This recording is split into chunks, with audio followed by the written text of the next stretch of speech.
recap. Cool. Cool.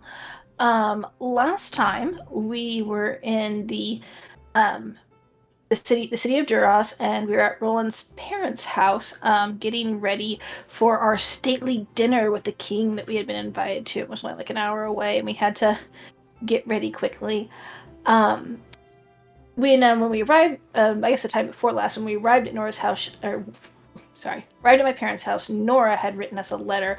So one of the things we did was write her back a letter at the holdfast, asking her to do some research for us and help us out with some things. Um, she had made a comment in her letter that her birthday was coming up, so we wished her a happy birthday and said we'll get together to celebrate soon. But we asked her to look into the Ashen Company and what happened at Witchway, and each of the individuals that were listed in the song that mentioned the Ashen Company. Particularly the one who had the last name of Rhodes. We just asked her to find some more information on them. Um, we also asked her to look into the Green Bottles, Cassandra's family, Enos Verm, and Finian. We asked her to research the Scarlet Scash and to look into the Necromancer's Pact of the Lich. Cassandra also took a moment to make a copy of like the castle that she saw in her vision from the Raven Queen, and we included that with the letter and asked her and told her we believe it's in the Shadowfell, and asked her if she could find out more information about that place for us. And we left the letter with my parents, asking them to deliver it to the Holdfast if they could. But we got ready. Rita transformed Cassandra's hair into like a raven shape. It was kind of like stiff, but looked cool, looked like a raven. Rita put on her outfit. She looked very nice. Tavik dipped his head in the water and slicked back his hair. We pretty much got ready to go. But as we were kind of leaving, Roland took a moment to confront his parents about what he had heard about his parents. His mother denied it and was avoiding it, as well as father was silent. But eventually, Roland's mother took Roland up to her painting studio and asked me to paint something fantastical, and says that she's going to send it to someone to inspect it, but she won't tell me who. And she asked me for time. And we didn't. I don't think we left it a very good place, but we left it and we went to the dinner with the king. Um, while that was happening, my friends were waiting outside, and they were betting on throwing a rock through the neighbor's window. And Tarvik used thaumaturgy to open the windows and close them back up really quickly, so that the glass wouldn't break. I think so. I think the neighbor has a random rock in their one of the rooms of their house. But we headed towards the royal house for dinner. On the way there, we passed by a crier, and some of the headlines included Great Fire Caused by a Kitchen Mishap. Adventurers opened up the Vermeyen Mine, the residency checks among looming war, curfew is at 4 bells, and the question of who will take the throne. Apparently, who next in line is for the throne is a question that's up for debate in the Crier's newsprints. But we approached the royal house. There were a lot of guards outside, and they stopped us, and we had to show them the invite, and they let us through. It was a very, large property with very clean people. On the way, we passed the grain house, who ran the infrastructure and the roads and education technology. I don't know why I put that in my notes, but we got to the royal palace. Let's see. Mr. Michael Dune and Zeke both arrived slightly before us, and they were going into the dinner. Tom, Jerry, and Leela were waiting. Apparently, they wanted us all to be there before letting them in. Leela was wearing red, and Tom and Jerry both matched her, but she stood out. The entertainment for the evening was the Jonas Brothers. We're attending the dinner that the king invited us to. In the foyer, there was a statue, presumably of the king. He was an older human holding a sword, looking valiant. Apparently an ancestor of the king. The Fort Worth family, King Fort Worth the First, and the current king is the second by the same name. Skylark is the Northern Kingdom, and it's part of the Sword Coast. It's known as being a tough, although not as grand and big as other places on the Sword Coast, they are an up-and-coming kingdom within the Sword Coast. We are lined up by height. Layla, Bonnie Parker, Tom Cateau, and Jerry Mousley. Let's see, and then they tell all of our names as we come in. Let's see. They also introduce some of the other people that are there. The chair of the grain house could not make it. Chair Thresdo, yeah, I'm gonna pronounce that. But of grain house could not make it, and she, due to her poor health, and as we're looking around, there's just lots of different people. There were guards with special armor. There was a boy with plain clothes standing behind the king's chair. There were 3 entertainers with brown hair. We saw Mr. Magic Michael Dune. We saw, wrote down Regal Wong with blonde hair. A regal woman with blonde hair, Queen Marjorie Fort Worth. There was Viceroy Renly Chandler, a helper of the king, and then of course King Rensdale Fort Worth II. There was also Duke Grozer Undulver, Master Bartholomew de Fort Worth, the brother of the king, who is also Master of Coin. Light Omit Luta, the chair of White House, and General Ilros Dineth, the chair of Shield House. And yeah, so not a huge group of people, but quite a few. I think in summary, it was the chair of each of the houses, except for the grain house because she was sick, and then it was also the king, his wife, his brother, and then it was also the viceroy, and then I think the duke. I think, and then it was pretty much the group that was there. Cassandra gave Zeke a little bit of a hard time. Tarvik was awkwardly trying to balance appetizers and drink and not be noticed. Roland spoke to Light Aminette Lutea, the chair of White House, just small talk, but because she's an elf and because she's magical, just to talk to her a little bit. Rita actually was the one who walked up to the king and talked directly to him. She asked directly about the headline and the paper and who the next king will be. They looked a little embarrassed. The queen looked angry, but they were polite enough about it to Rita. She also mentions the dwarves that snuck in, changing the subject. I guess, but they didn't really stay on that subject either.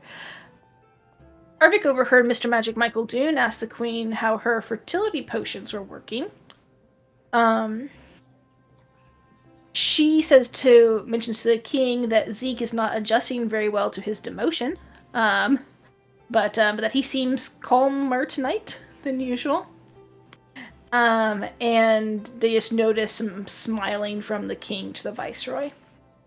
The king said he was very impressed with the works at Vermayan, and mentioned that he'll be testing us further with a new mission that he intends to announce later.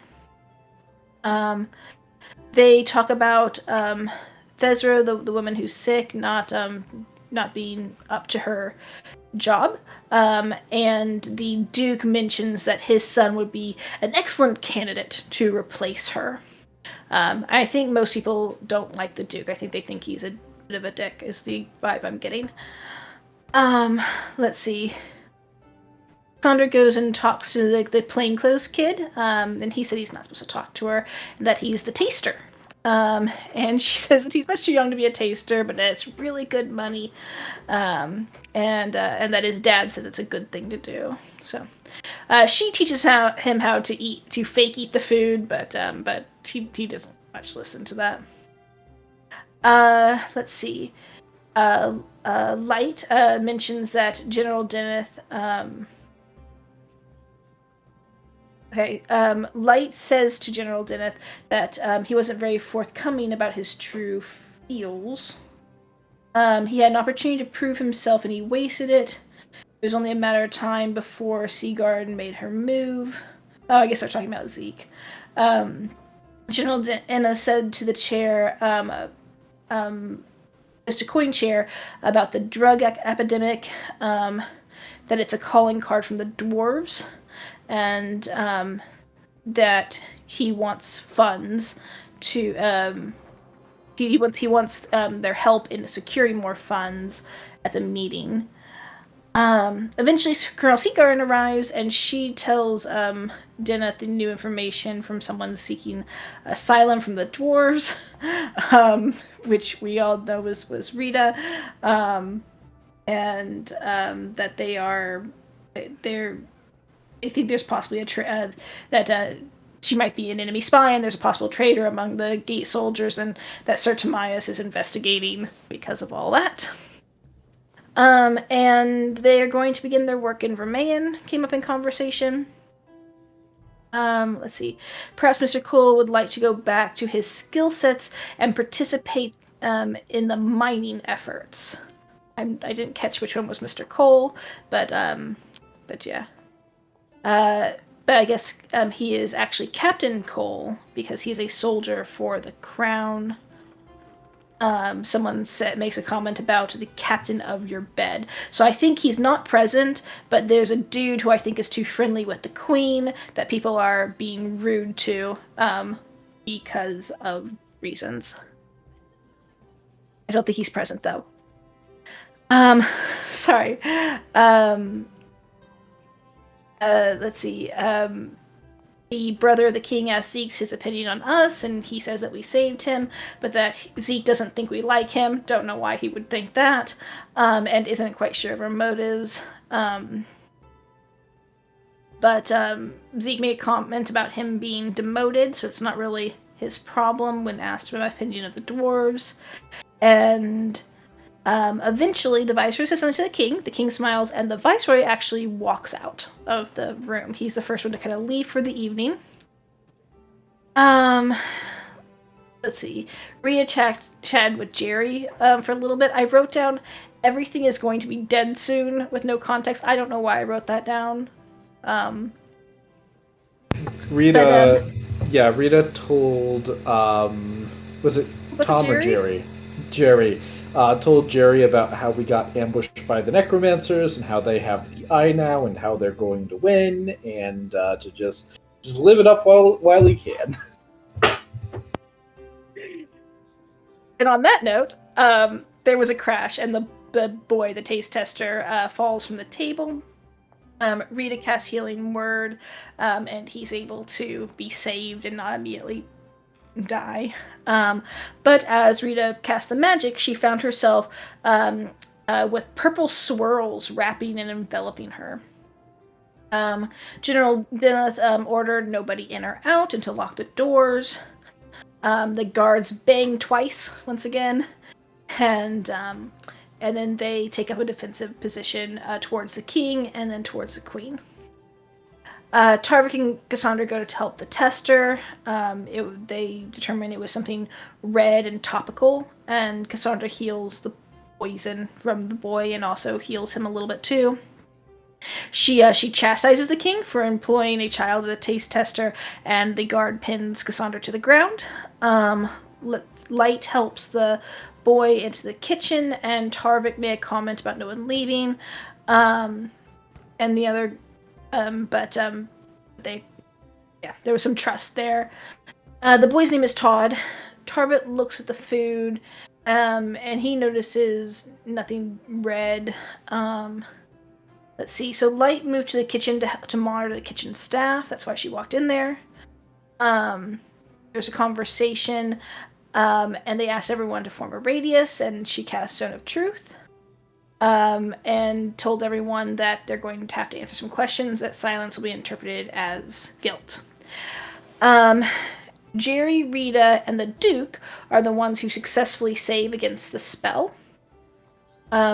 She recasts again, this time including Todd, General Deneth, and the king, and herself in the spell, and she and everyone is warned that they need to intentionally not save from the spell because this is their opportunity to, clear their name, kind of a thing. But at that moment, the guard pounds on the door and has a backpack.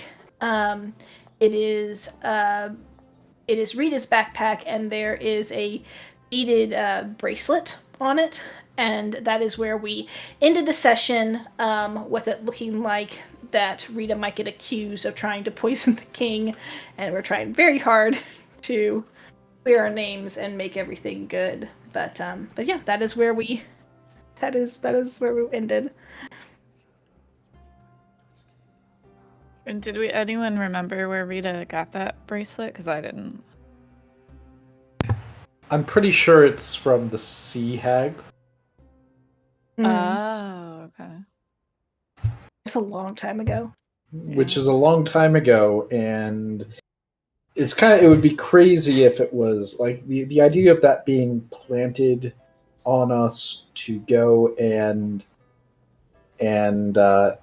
use it for the king is kind of crazy. But Rita has been wearing it this whole time. It's been checked on my character sheet. Obviously, she didn't wear it to the dinner because we got all the fancy duds, but she does normally wear it. So anyone who we interacted with could have seen it. Gotcha. One more time, what were the headlines that the crier was talking about? I'm not sure I caught all the headlines, but the ones that I wrote down were Great Fire Caused by Kitchen Mishap, which we assumed was us. Adventurers opened up a Vermilion mine. Also us. Yes, also us. Residencies checks among looming war, which I think just means people have to carry their, like, I'm a resident proof and like other things like that when they come in out of the gates. I think that's all that meant. Yeah. And then curfew at 4 bells, and who will take the throne was the last one. Okay.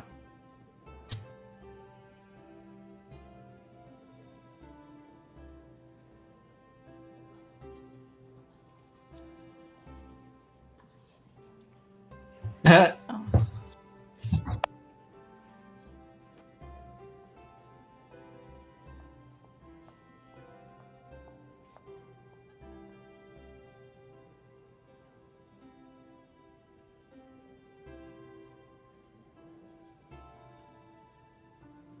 Gotcha. Thank you. What was about the tavern owner?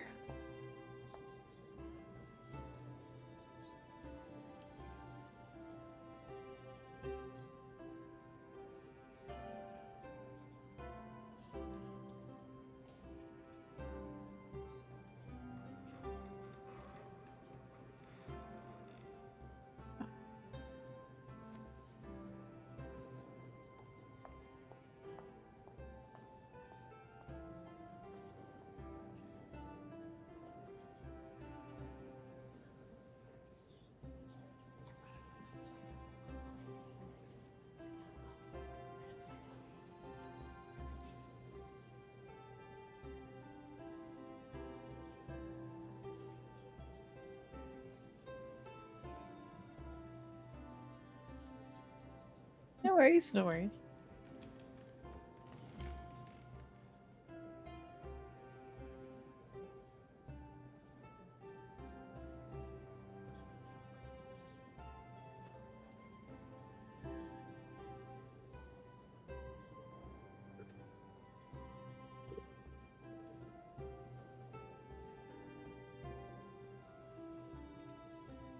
I can't see the map, by the way. There we go. Back in the dining room.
I heard of that?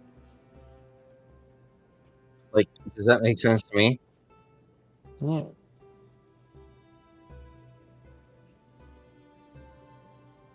Oh, yeah, I should click. Oh, did twice, but 16.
Okay.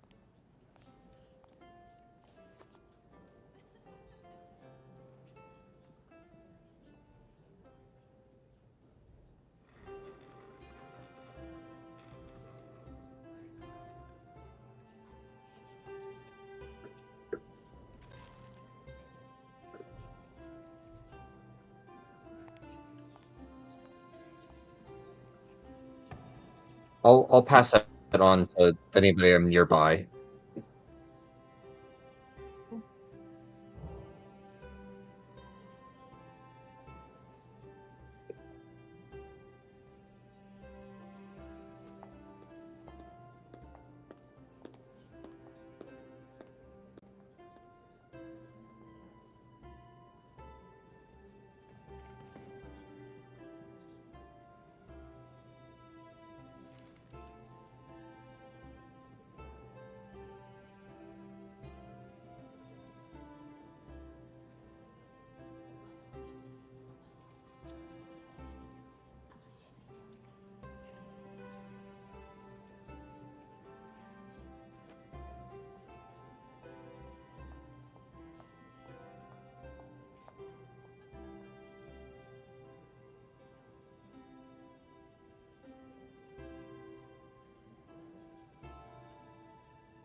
Right.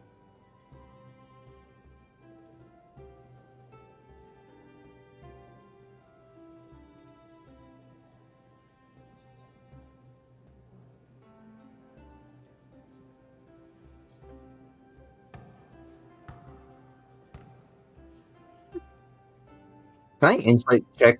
I was gonna insight check Zeke Only because that's a real, like, big accusation to throw away really quickly, right? And Oh, like is he trying to right pass the after the blame? zone of truth. Was he Yeah, part of the zone of truth? that's what I mean, right? Like, it's weird. I did actually have another question, and maybe this came up and maybe it didn't, and I just missed it. Whenever that lady, was casting Zone of Truth, was she glowing while she was in the room?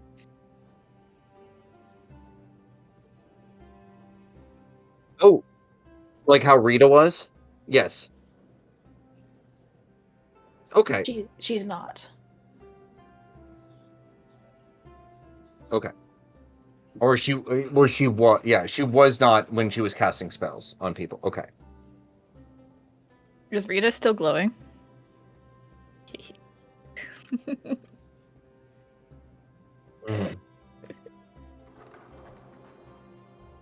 Why, Rita, you are so luminescent tonight. Right? I know it's.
Thank you.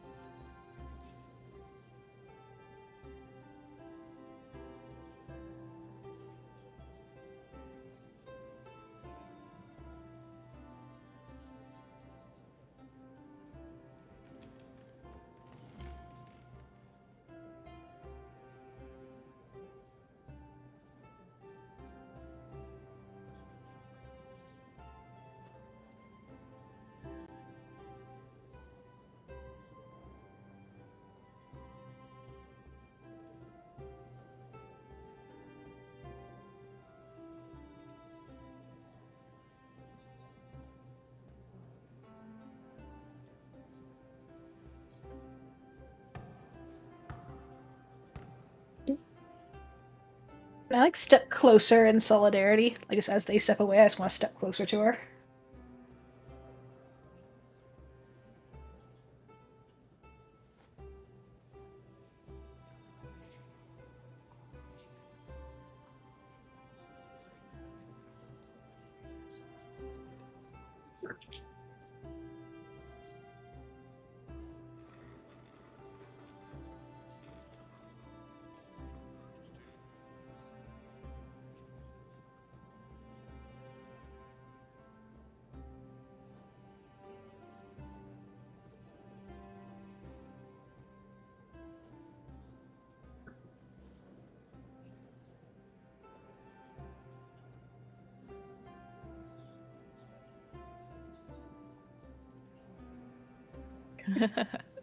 It's a way of expressing okay. Yeah. Peaky Blinders.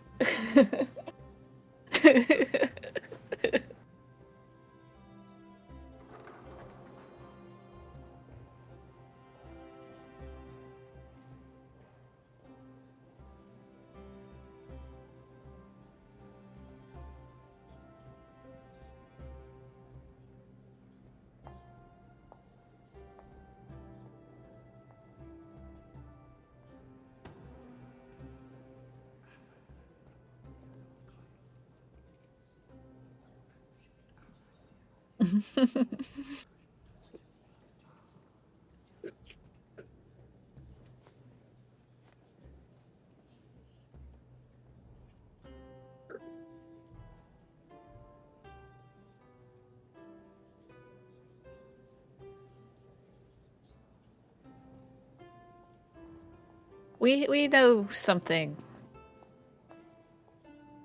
There's a Ooh. Cassandra can't keep it. What? Real quick. I'm sorry. Maybe Yeah, I missed good. it. Zeke is telling. Seems like he's telling the truth with my insight check from before. Oh, yeah. Like he Yeah. doesn't know. Yeah, like Is this like normal he ass truly is communication? coming up on these. Yeah.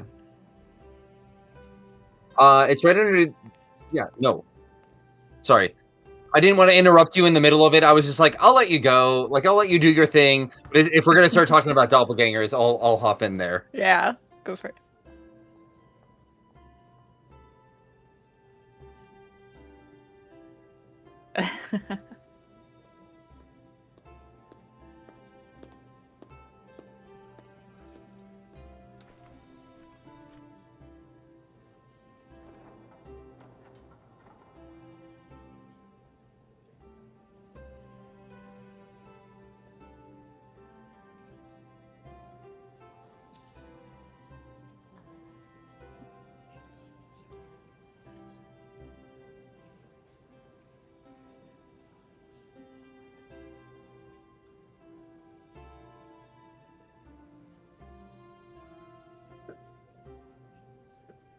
But like, can I? I don't know if this. Right. But I was looking specifically like, does this seem almost too rehearsed? Like, does this seem like some? Because it came out really quickly to like not only like blame Rita and then all of us and then Seagarden specifically, and I think like like sometimes spite happens that way, but I think it seems like it happened too quickly for what might have for everything going on. So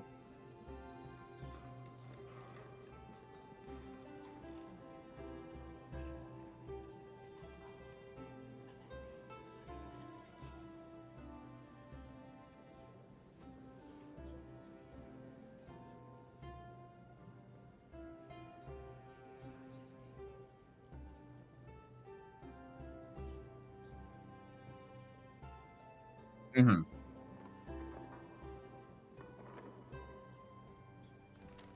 Yeah, right. Mhm. I'm just gonna look. I'm just gonna make straight eye contact with him. Just the whole time, especially as like people are stepping away from Sea Garden. I'm just making straight eye contact. Hmm.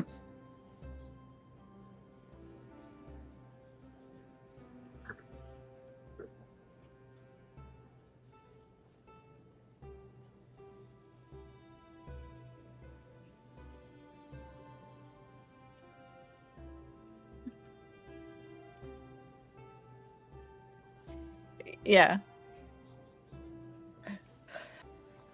First of all, we all know Zeke is jealous of Colonel Seagarden in her new position. But, second of all, we happen to know there's a doppelganger in Duras who has been taking on the form of persons in power and doing bad things. While Cassandra is talking, this might just like fry my brain because there's like the anti-magic thing in here, but I'm gonna cast Detect Thoughts. Okay. And I'm gonna focus on Zeke while Cassandra is talking and mentioning the doppelganger. Okay, give me a second. You need to roll something. Let me check my notes what that was. Roll a d20, please. And I am smitten by lightning. Detect thoughts. What are the components? What are the... It is, I believe it is material and okay. vocal. Right. Yeah, it's all three. Okay, and you rolled a 13? Okay, hold on. Let me open this up and look. I'm on your sheet. It's open.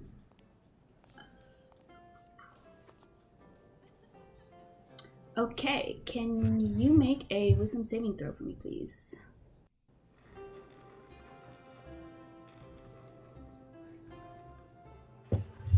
Okay, what is this? Sorry, I'm gonna go back. 2. Okay. 2, 2, 2. Write this down.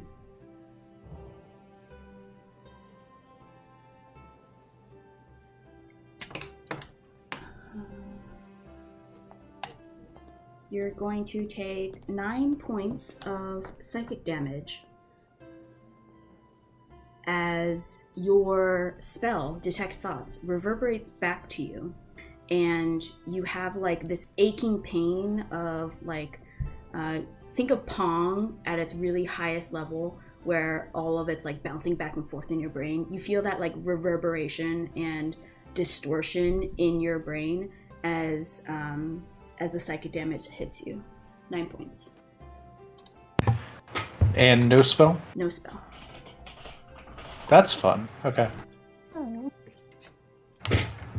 Darn, that would have been cool. I was also gonna wonder if you could like send to who we know was Sammy as the doppelganger, but to see if they were in the room. But we don't know if Sammy is this doppelganger. Right, true. You hear, as soon as you say doppelganger, you hear people like aghast and whispers like, a doppelganger? What's a doppelganger? And then you hear some people like, oh, I've heard of them. They're like changelings, they're shapeshifters. And they're like, shapeshifters? Are there werewolves here? And you can see the common talk amongst the staff especially is kind of growing and ascending with all their whispers and shock. You see all of the faces of Amnechie, Seagarden, the general, the king. Who else might be aware of what a shapeshifter is? Duke Grosvenor. I think I said his name wrong. Duke.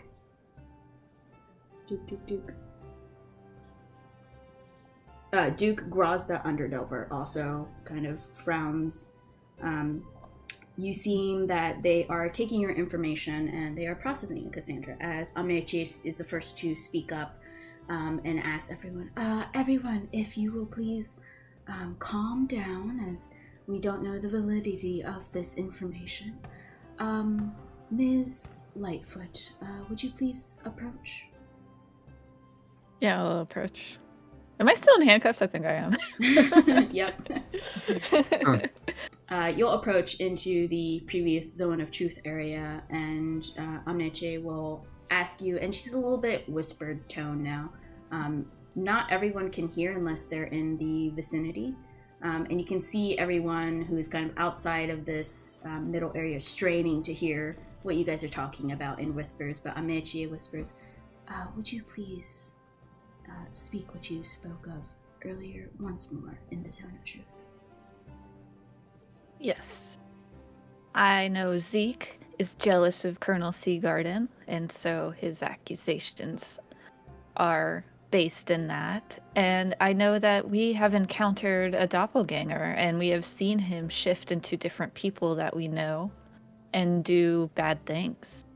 And I wanted to mention also, Colonel Seagarden would know the king has a taste tester. She wouldn't do something as stupid as this. This could all just be a distraction or just to get her in trouble. You can see Seagarden doesn't say anything, but you see her jaw kind of tense up as if she wants to say something, but she doesn't. You gather by her actions that she's like restraining herself. She's not saying anything. She has very good self-control, you gather from this. Yeah. Amnechie just kind of nods with your information. Thank you, Miss Lightfoot. She kind of, Amnechie will just kind of also tighten her mouth as she looks at the scenario. And with that, we'll take a little break here. We'll see what happens. Let's say we will come. All right. So you said your piece. Amnechie is kind of mulling it over, and Zeke again kind of pops up with some snark, and he says, "I mean, I think it's fishy. Second chair handles intelligence. It."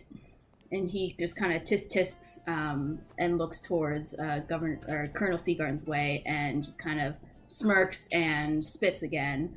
And you can see Amnechie is just like, has just kind of had it at this point with Zeke, and just kind of turns to him and says, Ezekiel Greer, thank you for your delightful commentary. However, we do not need added fuel or flame to such a situation. I ask for the last time to please hold your tongue in this current situation and let us think. And she looks towards the general and says, General Ilras, I understand the chain of command of your house is quite important, and with Colonel Seagarden's recent promotion, I do note Ezekiel's mention of the military secrets.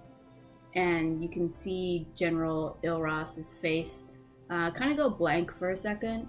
And you can see Ameche clocks that. And my apologies. I believe we'll need to clear out this room.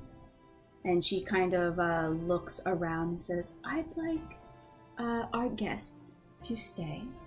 And she looks towards you guys, Colonel Seagarden. And she kind of gives a slight nod. And you can see Colonel Seagarden just kind of nods in response. And she'll ask everyone, so you guys are going to stay, as she kind of lists out all the other people. I'm going to start moving tokens for everyone who's going to be leaving. You see the staff get shuffled out, except for that woman. Okay. You'll see Zeke will stay. I'm going to put everyone in this corner who's staying. Grasa is going to stay. This is server. This is two. This is Todd. He's leaving. This is another server leaving. You see the bards get dumped out. Or Jonas Brothers. Jonassus. Mm-hmm. Jonas. Yeah, Jonas's brother. Michael Dune will get booted. You see that Tom, Jerry, and Layla are not part of the people who are asked to stay, but Layla makes a snarky comment as she walks out and just kind of says very loudly to the room. She'll say, not surprising, those guys was never friendly, and she just kind of looks towards you guys with like an eye roll, and then will leave.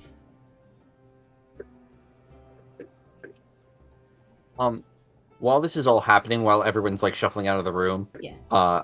and I get kind of close to Zeke, I just want to whisper something to him. I'm just going to say, do you remember when we first met and I fought you in the pit? He didn't say anything to you. He just kind of looks at you with like contempt. Nothing. Okay. Well. What about it? What about it? I want to make sure. Hang on. I'm gonna do this out of character because I'm trying to catch Zeke intentionally. Okay. I never fought Zeke in the pit. Seagarden did. Is he intentionally not knowing about this? Oh wait, hold on. That's clever. Yeah, that's what I'm saying. Like, this is a little moment Sorry. that you can use to catch people, right? You fought Zeke. No, you didn't fight Zeke. I did not. That's no. right. See, I was going to, and then Seagarden stepped in and then fought Zeke. Right. Okay, and you're saying So to him. Does he? Oh, Yeah. Do you remember the when first I day we fought met you? when I was in the Okay. Oh, pit? gotcha. Just to make sure he's Sorry. actually. Does he say? Yeah. If he says, Thank you "Yeah, for what saying about that. it?" Then Out of we're gonna character. do some different things. Yeah. Okay. I want to be clear before Yeah. I start like throwing fists. Yeah. Right? He says, "What are you talking about?" You fought Okay. Seagarden. Down to 2 then. Yeah, down to 2 then. And I'll say that right behind him so he knows. And I'll say it right in front of him, and I just want to watch his eyes to see if they go anywhere fun.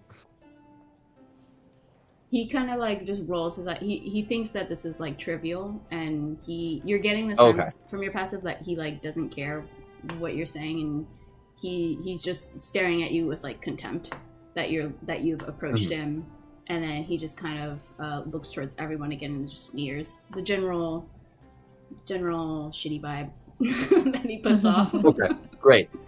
I'll just be like, okay, general ass.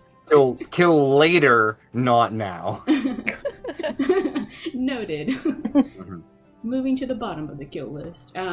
You'll see. Yeah. Well, not the bottom, but definitely not. Just lower. We're in the middle. Yeah. Yeah.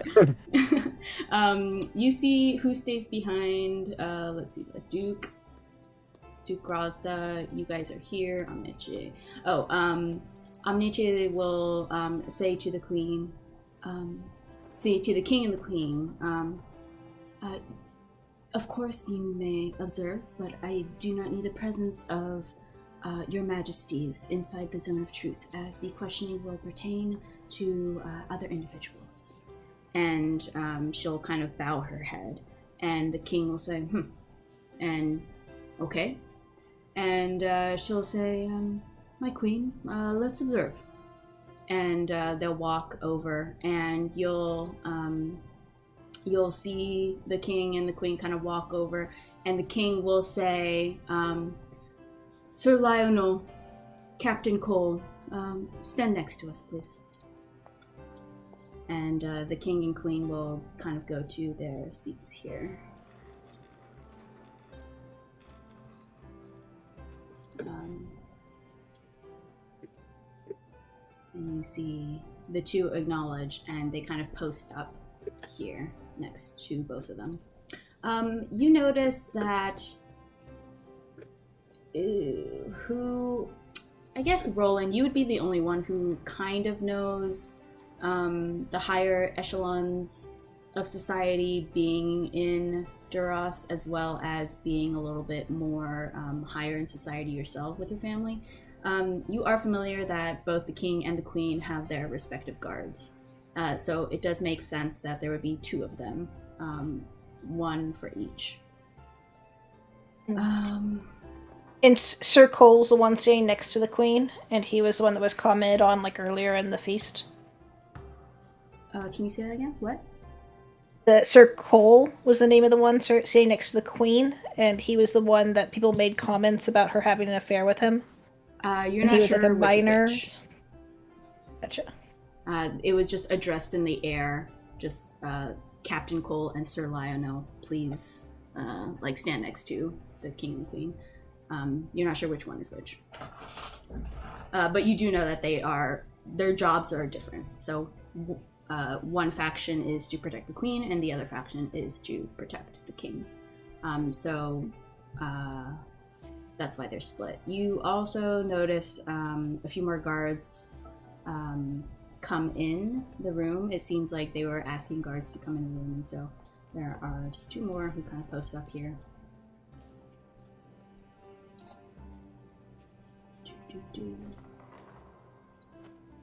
I think that's gonna be everyone. Let me just double check. Yep, and then we have the guards who remain posted. This one's gonna go back to his post. Just here. This guard is actually gonna come back over here. Oh, I did not move Jerry. Jerry's gonna be here. For Jerry just hanging out. Yeah, he's just like, I want to see the show. Popcorn. The guard will be close to you, Rita, but still giving you a little bit of distance. He'll be catty corner here. And yeah, we'll say these guys are over here, just kind of watching the show.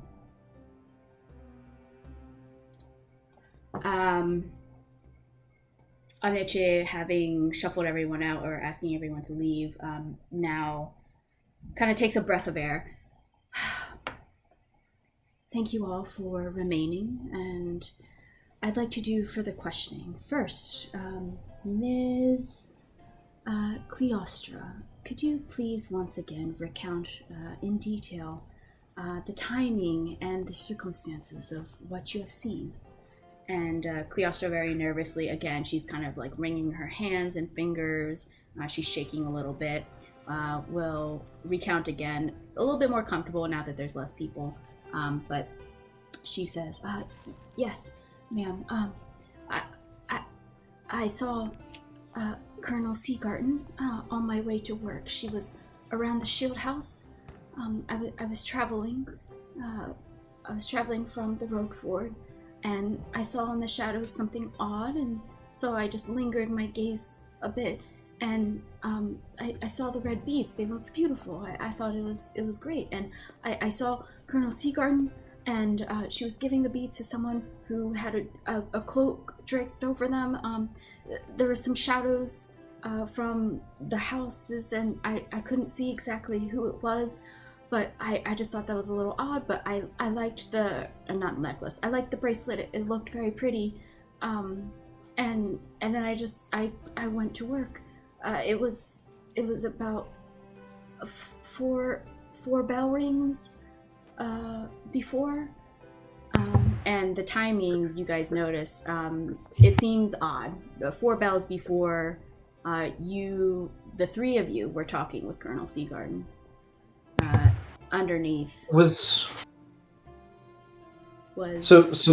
this happened before we arrived, and my bracelet was still in my possession at that time.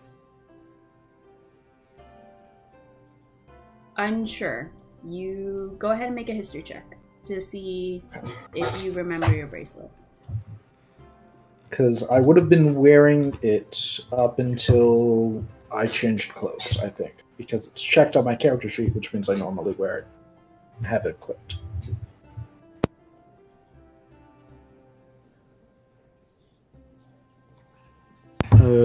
History button here. 9. You're not sure if you remember having it on you or not.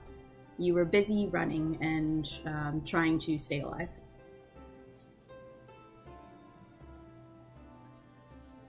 Okay.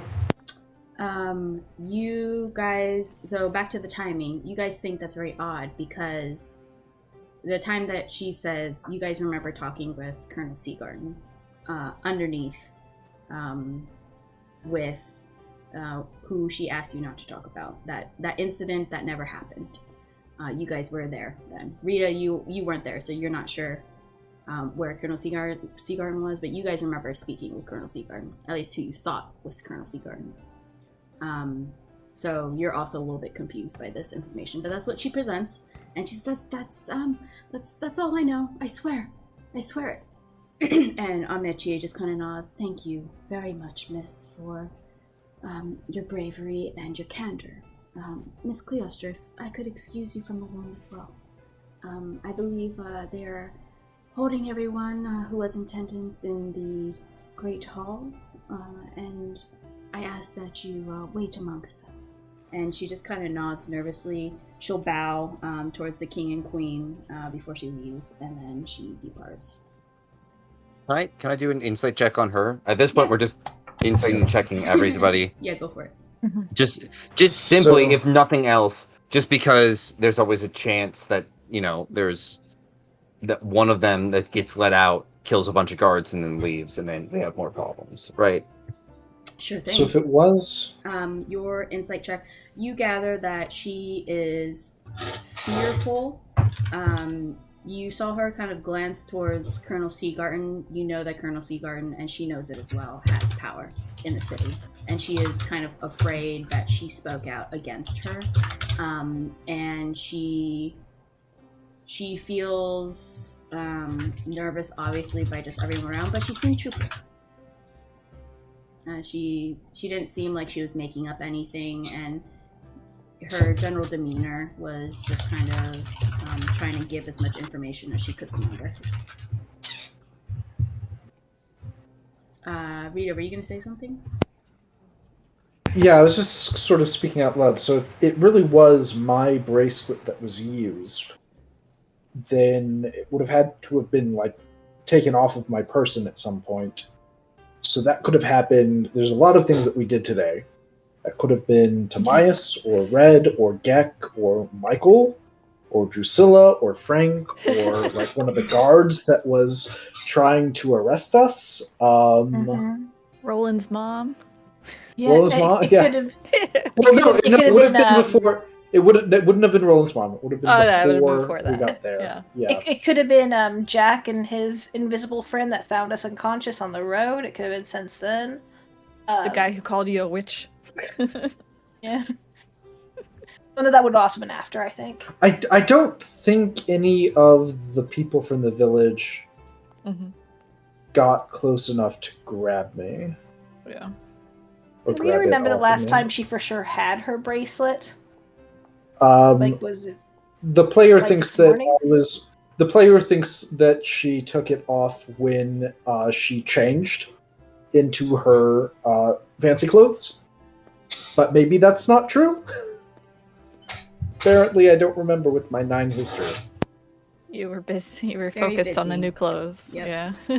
But I mean, but there was some point where you definitely had it. I'm just trying to determine like you've had it. You know, like, on here's the road thing, with like, if us, you like wear in it- Paramore, like If you wear it all the Yeah. time, like, you just get used to it. It becomes like you're Right. accustomed to it. You just don't feel it at all. That's kind of where we're at here. Mm-hmm. So I Yeah, mean, you it don't could have been remember missing there for being like two weeks beads or missing? months. Oh, sorry. Oh, what was said? Go ahead, Roland. What you said? But I sorry, I missed what Olivia said, and that's the important one. What No, did you say? I'm just saying. I was just adding like you don't know how long Rita has had it either, so it just. Yeah. Oh, are we not certain this is from the Sea Hag? I thought we were pretty confident on that. Oh, Are we I'm not sure. I certain? believe that's what I believe. Yeah, that's what Rita believes. But I mean, honestly, given like the history that these seeds are from Cholt, why would there be a Cholt bracelet underneath the lake in Paramore? That doesn't make much sense either. Mm. Can I roll history to see have I ever seen this bracelet before in my life? You how? Or can I just verify have I ever seen this before once in my life? I mean, Do I have Roland did doubt have on a it? crush on Rita.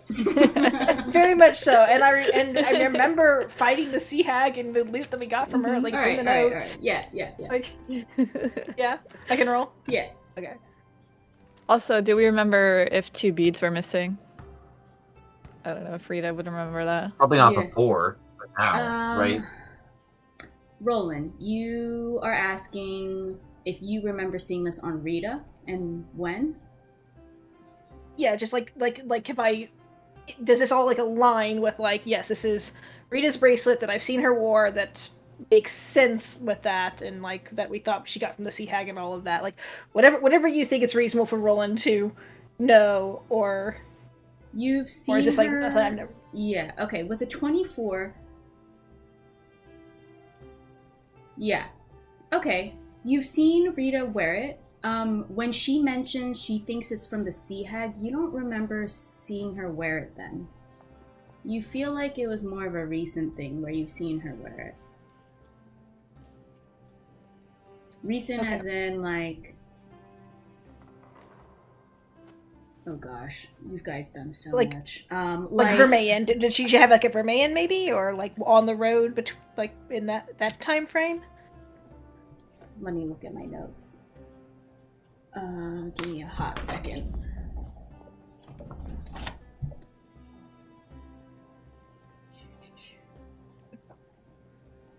Could have been when we were knocked out. Yeah, this is like such a mystery now. Like when did Rita get a deadly bee poison planted on her? And It could have been when Just she was in the didn't notice. Feywild.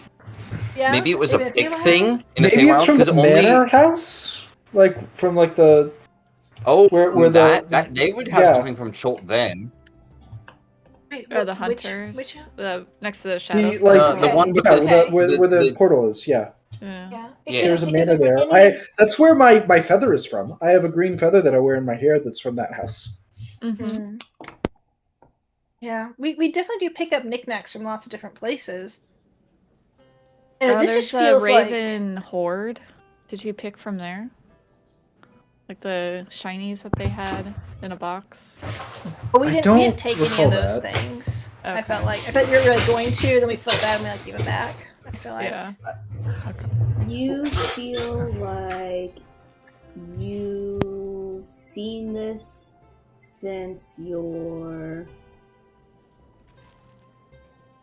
around, I'm not going to say specifically, but around the time that you first went to Duros Mm. is around the Okay. time that you think you started seeing it.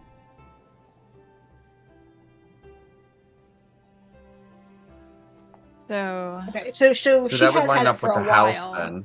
So that could have been like Yeah. immediately after the sea hags, because that's the last thing we did before we came here, right? Well, no, because we were sea hags were in Or when Paramore. we almost killed the owlbear babies. Well, it could Yeah. have been Yeah, but we also also- But then we also went did we that went to house Witch Way. thing We did the between- whole Witch Way and Yeah. Yeah. the got house. Pip and all yeah. that. Yeah. But then I do afterwards, think the spa with the hags. Yeah. that was our first trip to Duras. That would have been within the same time frame as the hags and the spa. And they But can then go we- invisible. Yeah. Oh, and then the deal you made with that one hag to be famous. Almost made. That's interesting. Almost made. Didn't she have to touch your hand or something? Yep, but she didn't. We didn't actually. She didn't actually get to make that happen. Oh, okay. Yeah, she was We killed her outstretching her first. hand, but then you guys started fighting her. But I mean, the fact that she's still out there somewhere is not good. Yeah. Okay. So at some point when we were in the city of Duras, I remember Rita having it, but I can't pinpoint any specific times since then that she has specifically had it on her, and I don't know in terms of today if it was. Yeah, you feel planted like on her or you not. feel like the first time you saw it was around then, and it just kind of right because it's a small detail. What you wear, something Yeah. small like that. Yeah. Yeah. Yeah. But that's what you think around that time. The first time you went to Duras, you thought, "Oh wow, that's pretty." Like Rita started wearing it, cute, and then it just kind of you started thinking about bigger things. Yeah. It's fine. I'll say, yeah, I can't get any more specific than that because I think it might give something away. So I'll just say around that time period. Well, That's and fine. I feel like DM, if you just wanted to say it's not something she wore every day and she kind of wore off and on, and it just we didn't track it because sometimes it's in our backpack and we Yeah, don't notice. I That's mean, also- it's been checked on my inventory this whole time, and I specifically leave things checked or unchecked for whether or not they're equipped. So, as far as I'm concerned, she wears it every single day. Yeah, never mind. Never mind then. Well, so I think the real question is like, when did Rita notice that she had it and like started wearing it? Because right, you throw things. There's so many things in your bag you throw in there. So I think timing wise, every day, sure she wears it, but when she received it, I think is important. So yeah, around the first time you went to Duras. I'll say this. We also didn't know it was It's not poisonous. before you went to Duras. How about that? I'll further it down even more because 24 is pretty high. Not before you came to Duras. It's definitely once you were in the city or thereafter you started noticing it. Roll. Okay. Okay.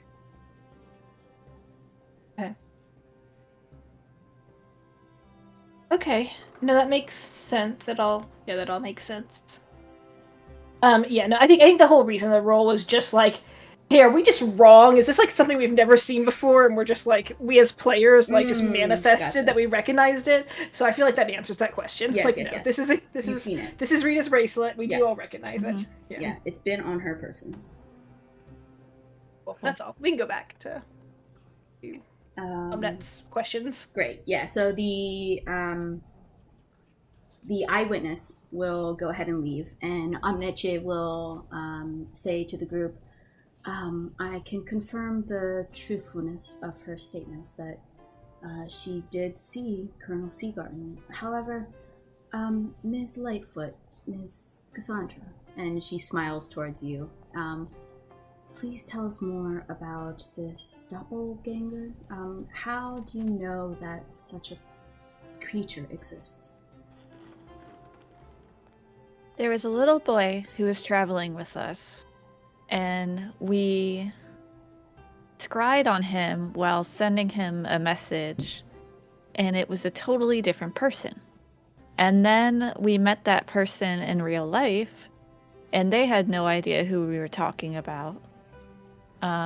And then someone, it looked like Roland's sister, attacked Roland? Cassandra would remember who she attacked. Roland's sister Didn't she like attack him. break out of someone's house or something? It was Well, like there was someone it It inside. seemed like a kidnapping. Okay. Okay, but we didn't But actually she see was that fine. person. We didn't actually get like a look on. Oh wait, no, yeah. I spoke to my sister, and the next day my sister didn't recall having the conversation. That's what happened. Yeah, that's right? what I'm remembering. Yeah, that's what I'm trying to say. Okay. And I'll describe that then. Yeah. I think after Cassandra's done, Roland will also interject that even if it's not a doppelganger, it is not exactly difficult for one person to magically make themselves look like someone else, and and I'm not gonna hide the fact that I have that ability and could demonstrate it for you, unless the magic of this room is going to make me not be able to do that. You say that out loud, unless the magic of this room. You still there? You muted? Oh, sorry. You say that the last part about unless the magic in this room will prevent me. Yeah, kind of like looking at poor Rita, like all purple and with a headache. Like, Rubbing your temples. Yeah, you see Amneche just kind of mull this over, as is everyone else in this room. It seems the general and Amneche are the ones who are mulling this over the most, though you see Bartholomew and Grazda and Zeke are just kind of amused. Looking on. Zeke is amused, but Bartholomew and Grazda are just kind of looking on at the situation. And you'll hear Amneche kind of respond back to you. I see, and this little boy, you were traveling with him and he was disguising himself. What were you doing, if I might ask, that someone would try to disguise themselves in order to stay around your area and gather information? Well, we're all students of the great Ilaria up in Parabor, and she passed away, and she gave us a mission to uncover her vault, which was known to hold a powerful artifact. And we encountered a lot of people that were trying to follow us or get to the vault before us. I see. And the gentleman who you encountered, who was he that you mentioned he did not meet you before, and how were your relations with him? How does he play into this? He was a guy we saw. Did we see him at the bar too? I'm trying not to give away the events under. So we were calling him Red, just as an FYI. So we met him very briefly, where there was a weird, dire moment of combat where we were doing a mission for Parabor, and he came in and he ran away.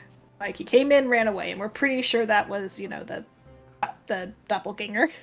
But then later we saw another man that looked exactly like him, pretty much just through coincidence, I think. And he had no memory of the like he had no memory of being there. He claimed he wasn't there.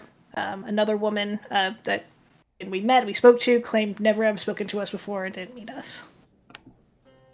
And how are you so certain that this would be a doppelganger and not someone who is attempting to fool you with lies? But we're not, I think, is the zone of truth answer there. Like we're piecing this together, and this is our best guess. We definitely know that like it definitely is like people are.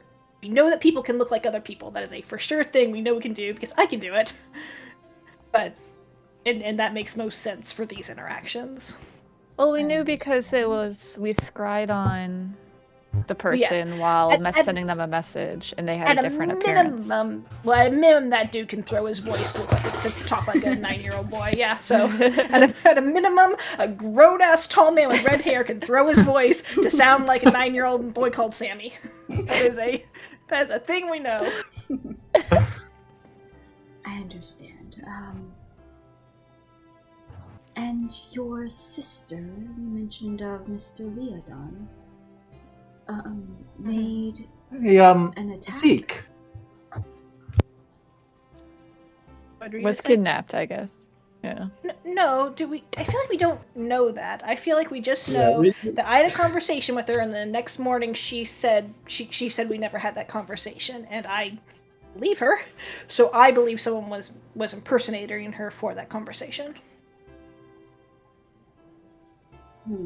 This is all quite concerning, especially with rumors from our military that there have been infiltrations from the Dwarven nation. She looks towards the general, who just kind of nods and Hey Zeke. What? It's interesting that you brought up our friend Cromwell before, because I recall rescuing you from a band of dwarves that had taken you prisoner. How exactly did that happen? A warrior, a leader as great as you, how did you manage to get captured by a platoon of dwarves? Tarvik, you see the general make like a disappointed /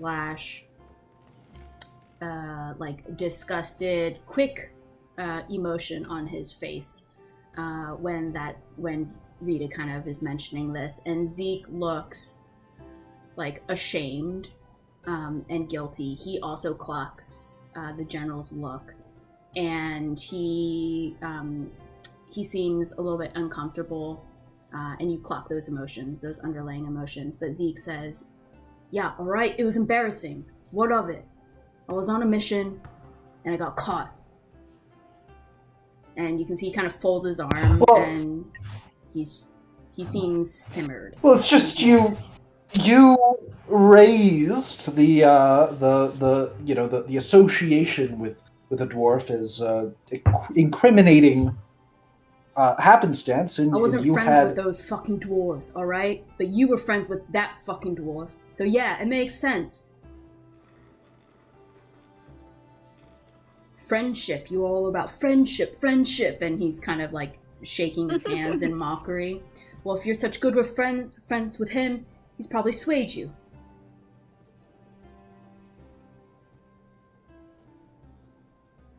He could have been valuable information into the politics in Bornolder.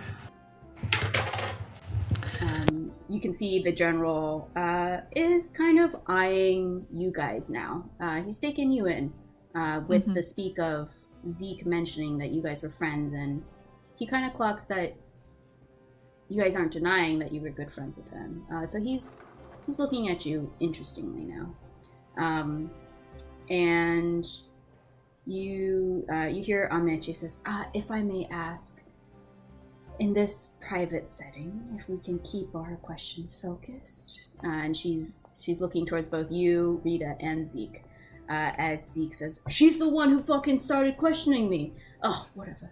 And he just kind of crosses his arms as Amneche just patiently has a smile on her face. "Okay, thank you." I stick out my tongue at Zeke. Zeke crosses his arms. He's just huffy and puffy. Amneche will... Oh, man. I know something about doppelgangers that I don't know if Rita knows that is making me think Zeke is suspicious, but I probably shouldn't have said that. Amneche will then... who is she talking to last? Roland. Roland. She'll say about your sister. Thank you for the information about your sister, Mr. Leodon. This is quite concerning, and unfortunately the zone of truth has faded, so anything from thus onward I will not be able to verify, and I unfortunately do not have further capabilities, my majesty, my majesties. She kind of targets her information gathering towards them and says, "Unfortunately I cannot proceed with this questioning. I will ask that we must continue this tomorrow. And I believe, General, if you would agree, that this line of questioning should be done quite early in the morning so that we may finally put a rest to this, as this is quite disturbing. However, and she'll look kind of a bit resigned, I will ask, unfortunately, though you are all guests and Colonel Seagarden, your position and the situation with war, I will ask all of you that you would be detained overnight so that we can monitor your whereabouts and that we can ascertain that you will not flee during this period of Inquisition. Colonel Seagarden just nods. Fine. And that's all she says. You can see she just kind of is less tense, knowing that there's a little bit of doubt in the room now, but also just kind of disappointed. You can see she has like a lot of stress on her face. Amici nods to her. Thank you, Colonel.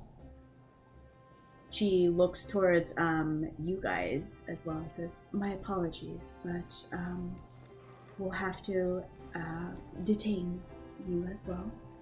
And please, again, we will resolve this in the morning. And she kind of nods, and General says, agreed. Guards. And you see the guards just kind of, with their spears, stamp down onto the ground in acknowledgement of the orders, and will start approaching you guys as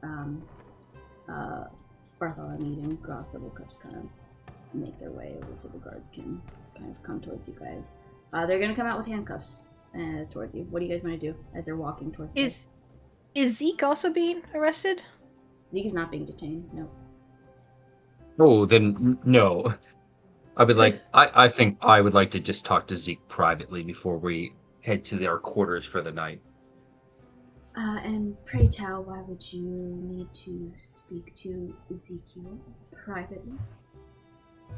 I'm certain he will be aware of it. Unfortunately, as you are all under suspicion, I'm afraid that any private conversations will not be allowed. Should you need to converse, please do so here. And Ezekiel... Oh, well then maybe we can have a private conversation in our cells then. Ezekiel, would you be willing to be present at tomorrow's questioning? And Ezekiel just kind of is still crossing his arms, says, whatever, and just kind of is still huffy. And Amechi will take that as a word of acknowledgement and say, Ezekiel will be present tomorrow during the continuation of the investigation. We can pick up from there. Can I ask a question? You've done your zone of truth. You know that none of us had anything to do with this. You know that none of us know who has anything to do with this. Why do we need to be manacled? For transfer, so you will not flee. You are all under suspicion, although the details are a bit disconcerting. However, there has been an eyewitness and there has been claims made, so I must take them seriously and we must investigate further. However, if the people under suspicion were left to their own devices, then it is possible that you would all take that and would go ahead and flee, and we cannot allow that for further and thorough investigation in the morning. Why can't you finish the investigation now, then? I do not have the means to. Bell slots. Are there no other mages within the city that have the ability and trust to... Michael Dune. Michael Dune was at the party. Yeah, where'd he go? I do Where not did he believe go? Michael Dune has these capabilities. And of the other mages that you mentioned, we have our own work that we must do, and so our reservations have been depleted, unfortunately. We have daily work, and this was unfortunate that this occurred during such a late hour of the day. May I then, if since this is the case, I do have little bit of an experiment. Before we are taken privately, would I be able to? The rest of the group does not necessarily need to come, but they can if they would wish. I have a small experiment I would like to run towards the edge of the city. Guards can be accompanying me all the way, and as soon as the experiment is done, I will agree to be manacled. Amici looks towards the general, and the general mulls it over. Go ahead and make a persuasion with disadvantage. You guys are Disadvantage? Yes, you guys are under suspicion. Can I say, if it helps at all, this would greatly help with the security of the city. Still with disadvantage because you're asking to go to the edge of the city, which sounds like trying to flee. I do need to go to the edge of the city. Disadvantage. It's not going to go well, but worth a try. Worth a try. Oh. Aww. Yeah, I knew it. But again, I got a -1 to persuasion. The general will shake his head. Idea. And Amnetie will say, unfortunately, the edge of the city will not be secure enough for our comfort level that you will not flee.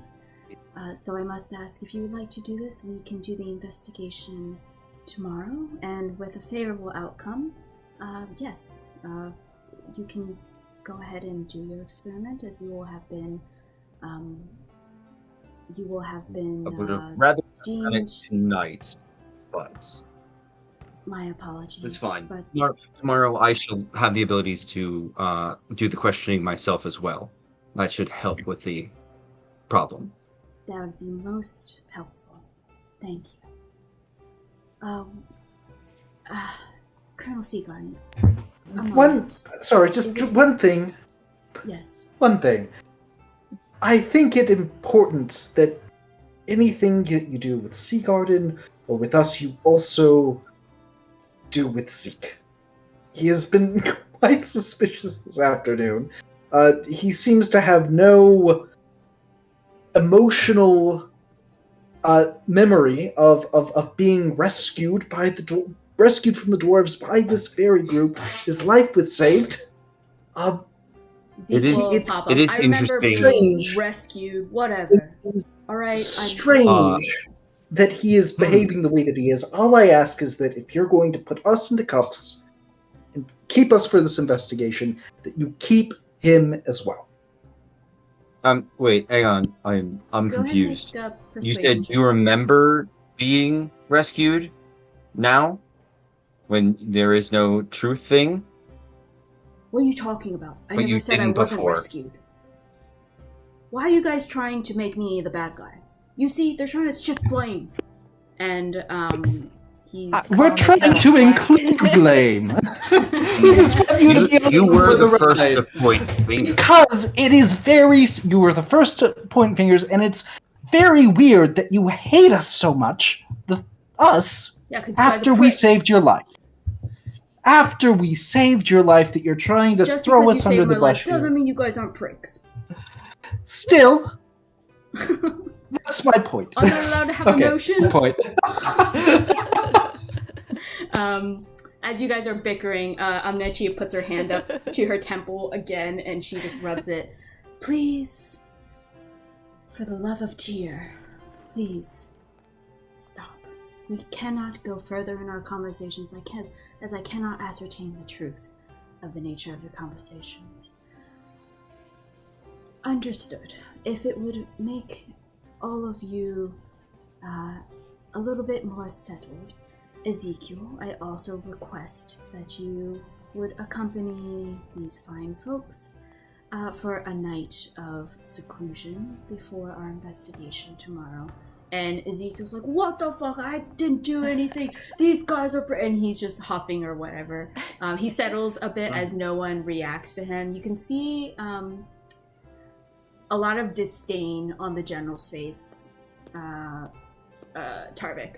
You see, actually everyone. He's pretty outward with it right now. He's just very outwardly disgusted by what's happening. And he'll actually shout towards Ezekiel. And he'll say, Ezekiel! And with one word, Zeke just kind of tenses up. And he gets a little nervous. You guys notice as he just kind of stiffens. And then he quiets down. And Amiche will say, thank you, General. My apologies, Governor Greer and Colonel Seagarden. For the safety of both of you, we will, of course, hide your identities during your detainment. And again, my apologies to all of you. And she looks towards you guys. But the guards will, with a nod from Amiche to the general, and then the general to the guards will go ahead and come to you guys with manacles. Are you going to resist at all? I'm not going to resist, but I want to say something to Amiche real quick. Just pointedly, I'm glad my ring was of assistance to you, and just going to hold my hand out because I want it back. Oh yeah, she'll give it back to you for sure. And she'll say, and I thank you for your assistance. Cool.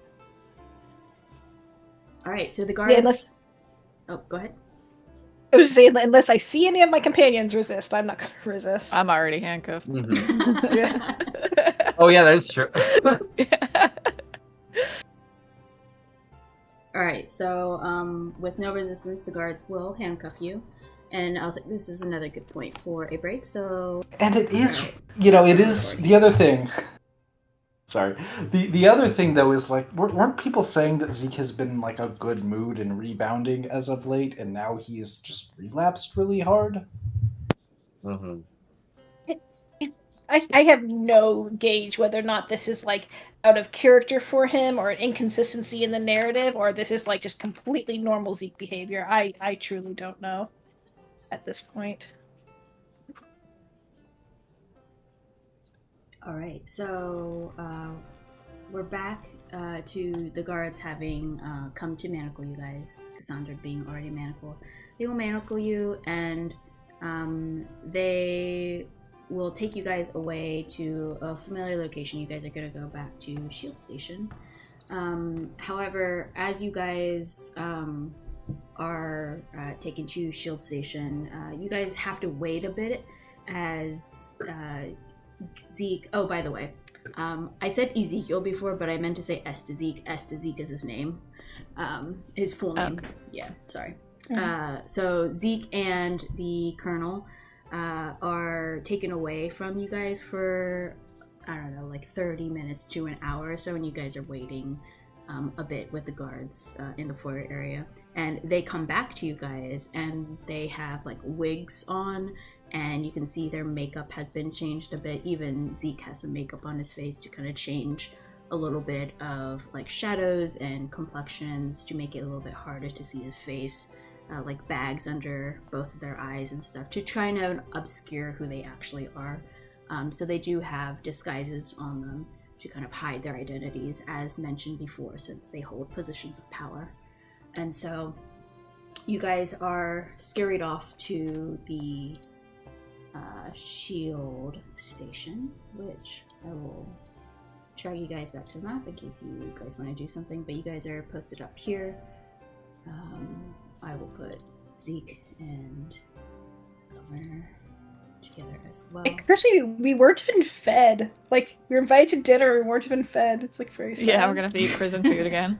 Do we? By the way, on our way out, do we get all of our items from the coat They'll check take them area? with you. Yeah, you don't personally get them, Okay. but they are carried along with you guys.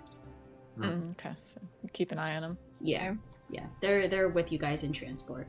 Cool. Let me. So you guys are here. I have the tokens for you guys. We'll put. They're gonna cordon off this entire section. So I'm gonna move these two guys here. and put Seagard in here, and Zeke here. So they're in separate cells, but they're with you guys. And you guys are given a quick meal. You mentioned that you weren't even fed, and so you'll get some meal here in the prison, but it's definitely not what looked to be on the plates of the king's plate that you saw before the fiasco happened. It's very basic in comparison to that meal. But you guys are here. The same procedure, basically, that you guys were like, kind of just checked on body to see if you guys had anything on body. By the way, I think maybe one of you, Cassandra, was it? Did you hide something on body? Yeah, I hid a lockpick in my boot. Okay. Do you remember what that sleight of hand was? No, I don't. If not, we'll just reroll. Okay. Go ahead and reroll to see if they find it on you. Yeah.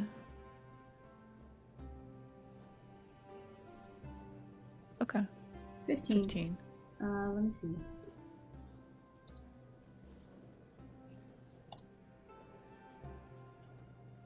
Yep, the guard does notice it, and he'll slip it out and he'll put it with your belongings. So you lose your knife. But it seems like the check-in process for this was much quicker, other than the normal pat down. And it seems like the warden is knowledgeable about this, because you see a very important looking guy with like lots of decoration on his person, and he's standing, and you can see everyone kind of directing their gaze towards him for approval, and they are a little bit stiffer, and he seems to be monitoring the entire situation. And after you guys are put into the cell, he leaves, and you guys are left to your own devices for the night. Are we in cells next to each other? You see Like we what talk you to each can other? see. Talk So back. you know that you guys are in this block. Yeah, Tarvik will Rita!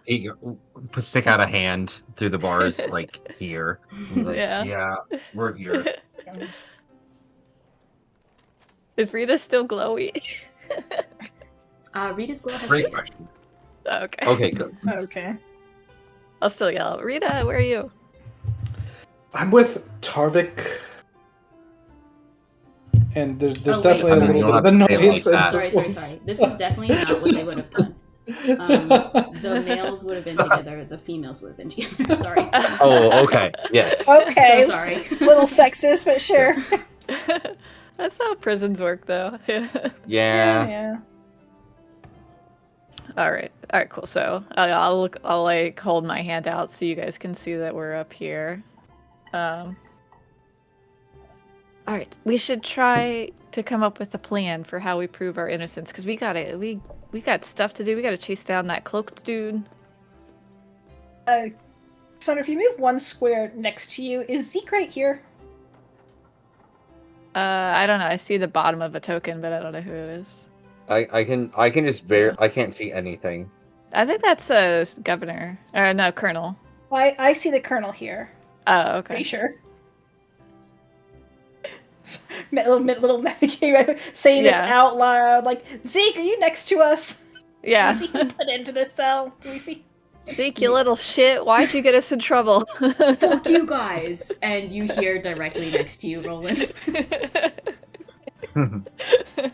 Yeah, you hear the guards rattle on the bars from the entrance. Quiet!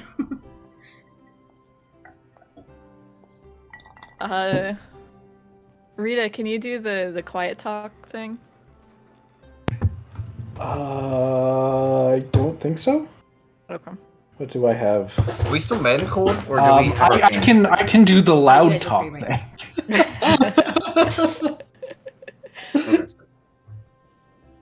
It's thaumaturgy, not. Yeah, I didn't know if you had message. Yeah, right. No. The loud thing goes into play. Yeah.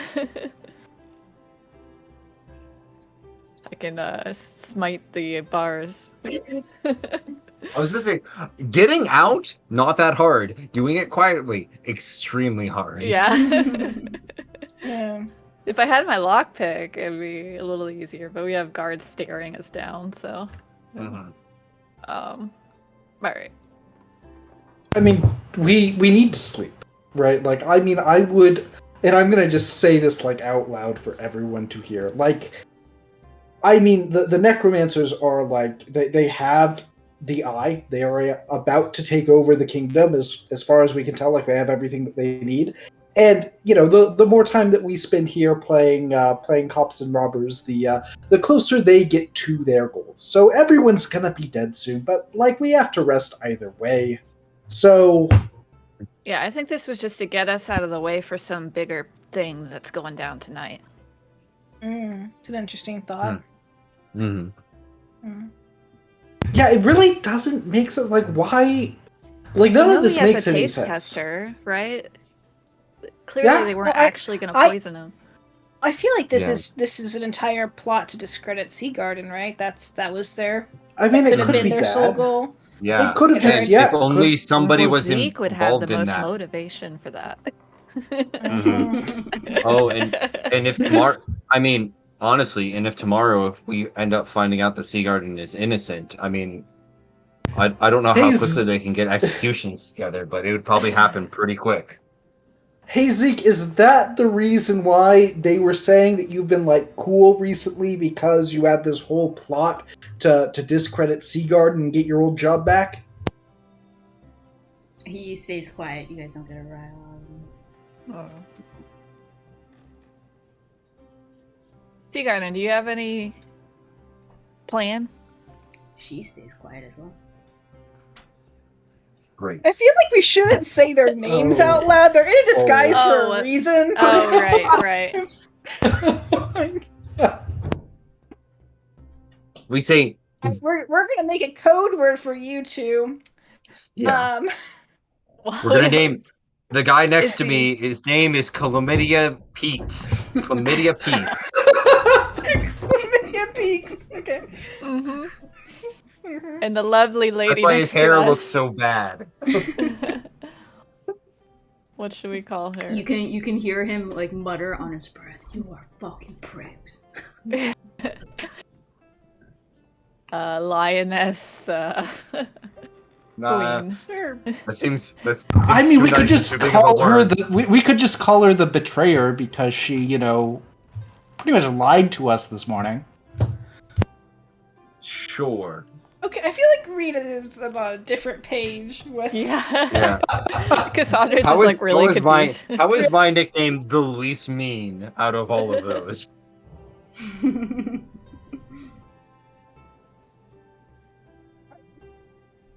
All right. Any I theory think we should discussions or try such? Yeah, continue. to scry on that piece of cloak that you have again. I don't know with what? I know, I can't do it right now, but Yeah. tomorrow maybe we can convince the court to bring it out. Yeah, I don't have Scry prepared. I mean, I can prepare it, but that was part of the reason why I was going to do the experiment at the gate. So we'll see, but I guess we'll see. Because if we see, the witness saw a cloaked man, and when we scried on that, we saw a cloaked man, right? Mm-hmm. But I don't know how to prove it's the same guy. Yeah. I also, sorry, off topic. I want you all to know that I can 100% get us out of here very quietly, if y'all. Want. Okay. If you not do it. not three cells, but. But would you say just you and me?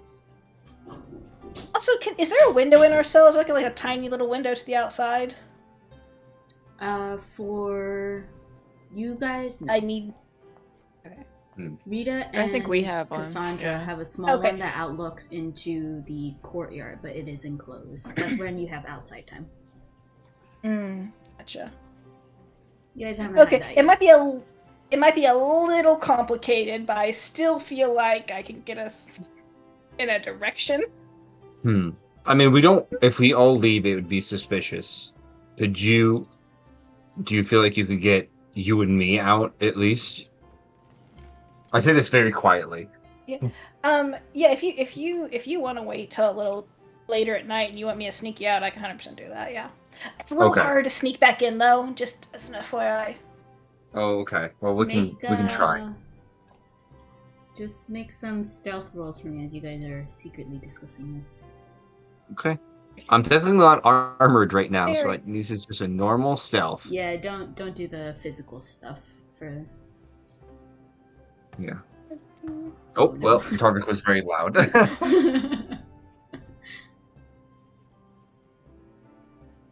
For you guys too, Rita and Cassandra, as you guys are discussing. Oh yeah.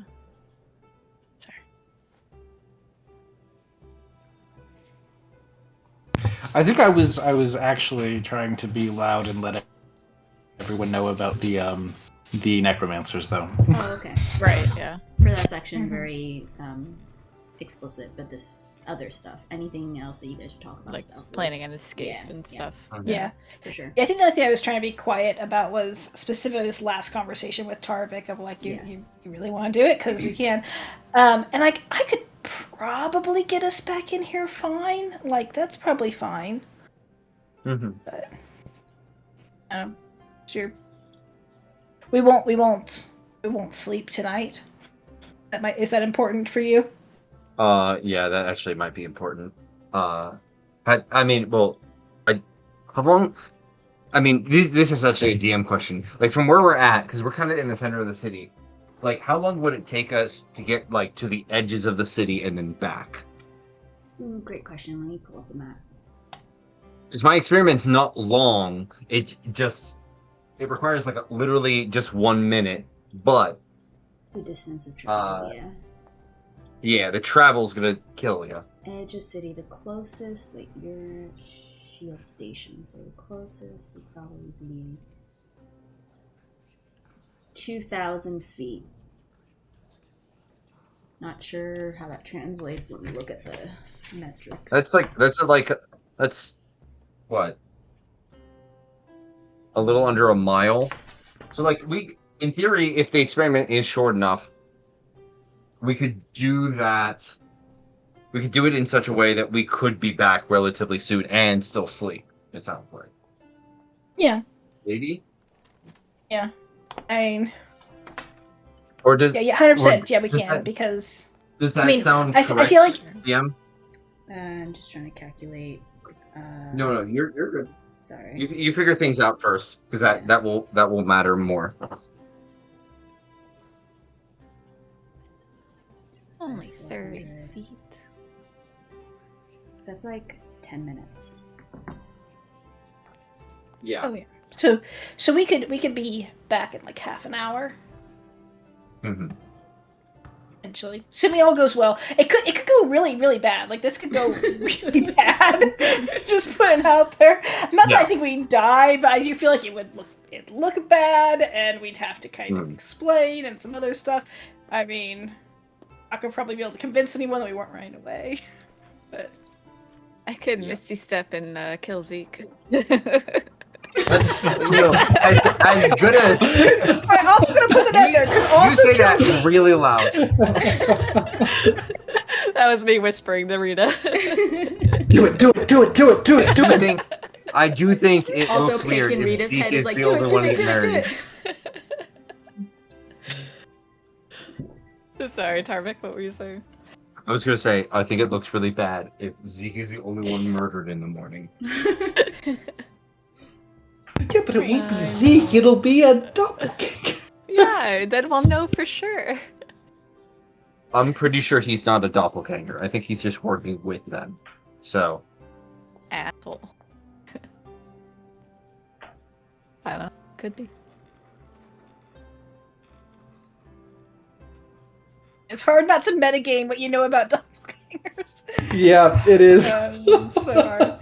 mhm. Okay.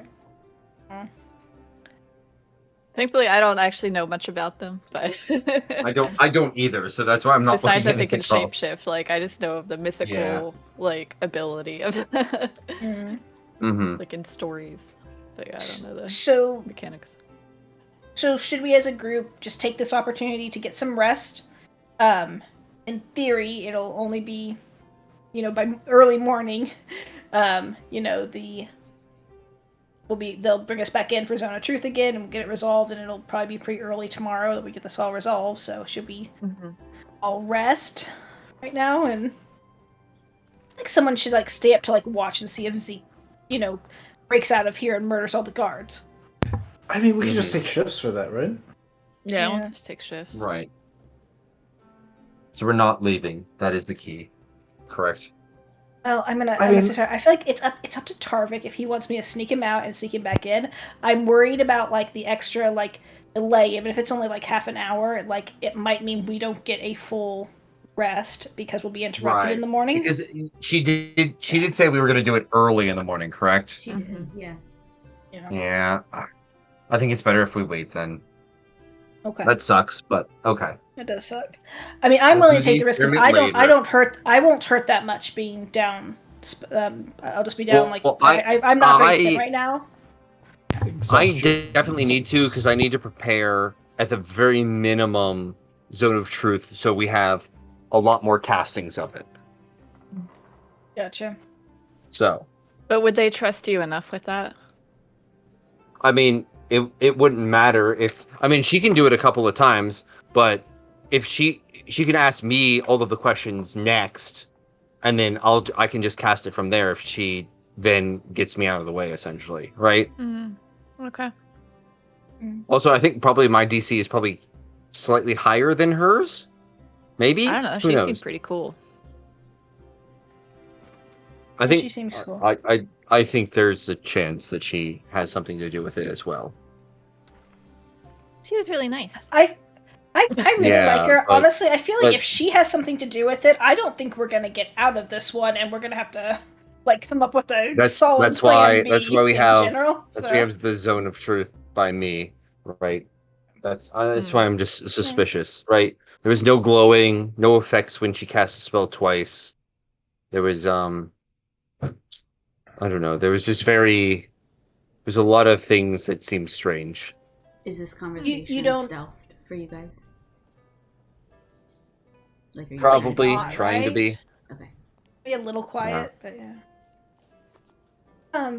Wait. So I want to confirm the Tarvik. Do you, even if someone does overhear, so I still wanted to ask Tarvik. So do you think she didn't cast it the second time?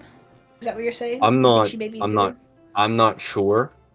I'm just saying there's one person who knows whether or not everyone succeeded or failed, and it would be very easy to just put somebody in as the succeed when really they failed. Also, I do, she said that it was affecting her, but obviously if it was not affecting her at all, she would still be able to say that it was affecting her.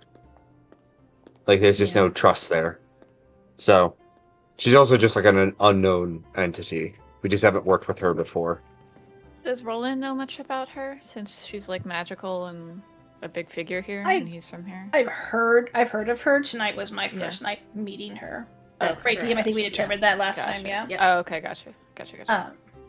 I mean, may I roll DM to see if I know of her reputation for being, a good and fair and just person? Yeah. What is that as a history?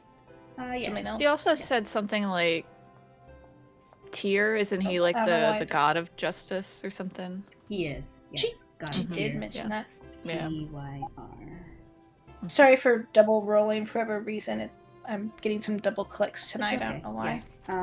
With the 14,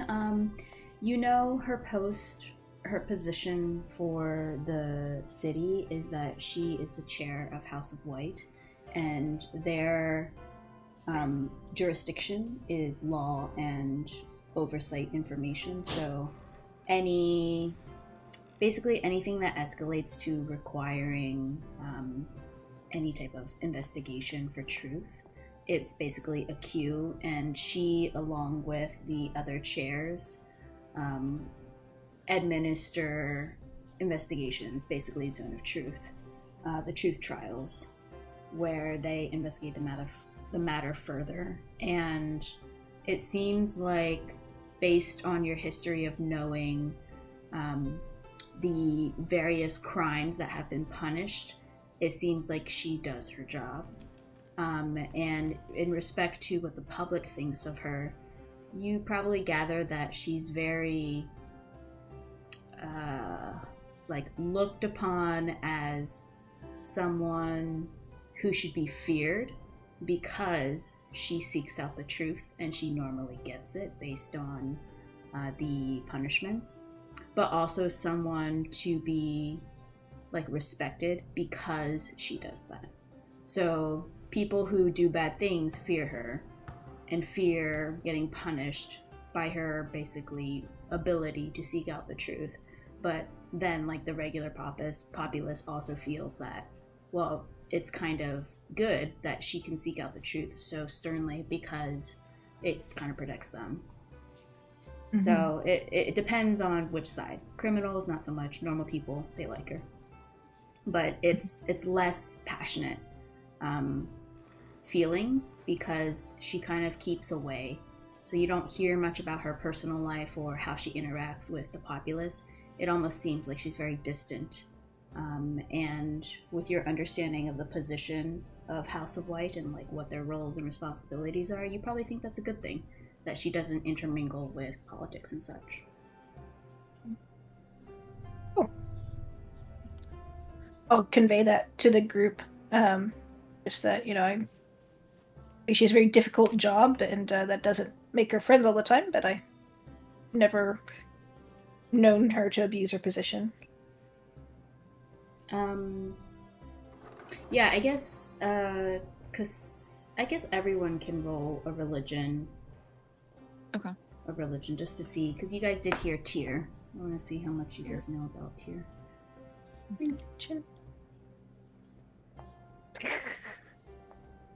I got my one god and I'm sticking to it. Wow, all of the religious people got the lowest ones. Darby's not very well educated when it comes to religion. That's true. So that makes sense. Yeah, he keeps his distance from his god. Or at least he tries to. You're getting up there in power. You're gaining his I know. He doesn't like it. He doesn't like it. Yeah, so Roland, you're familiar with Tyr. Cassandra, you know that Tyr is a god. Tarvik, you know that Tyr is a god, but you don't know much about it. Yeah, so I would say Rita, you've heard about Tyr. You know that it's the god of truth. And Roland, I'd say you know some of the nicknames of Tyr. But this is surface level stuff. You don't know exactly the lore behind them, but you know of them. And they are deemed to be a god of balance and truth. Do I know that he is a good god? A Yes, good aligned god? you do.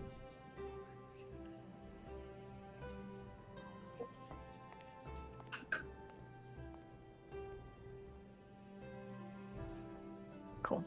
I think she's either trustworthy or super evil villain.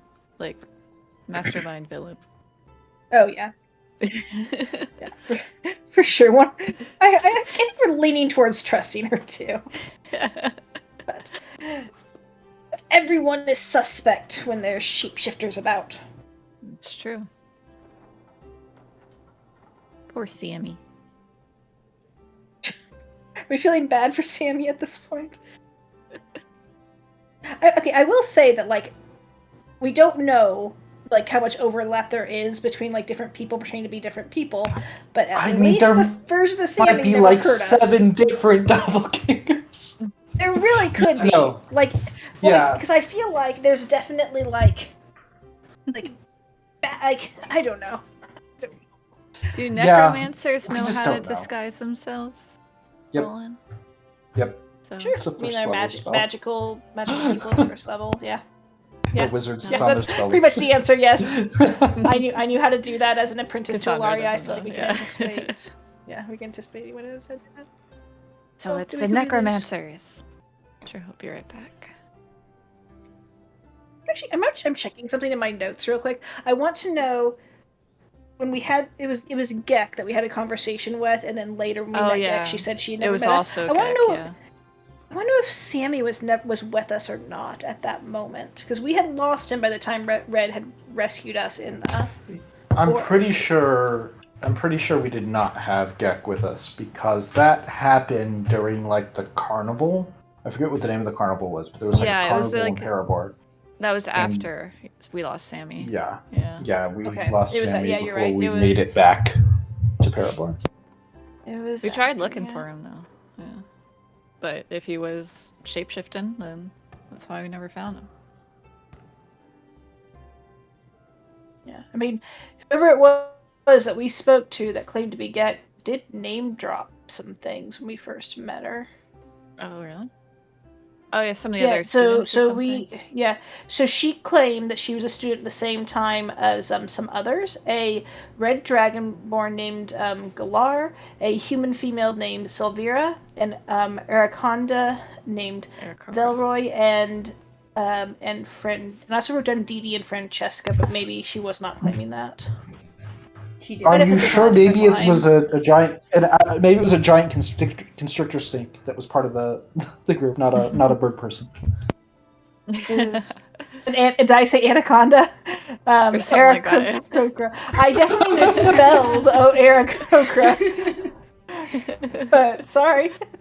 That's alright. Yeah, I definitely could have been.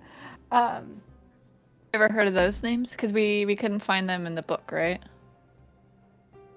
I don't think so. Or we looked in the... That's correct. You looked in the book, that image, but you didn't find it. But she did not name Dee Dee and Francesca. It's just that you met Dee Dee and Francesca during that time. So I think that's why you wrote the names down. Yeah. Okay.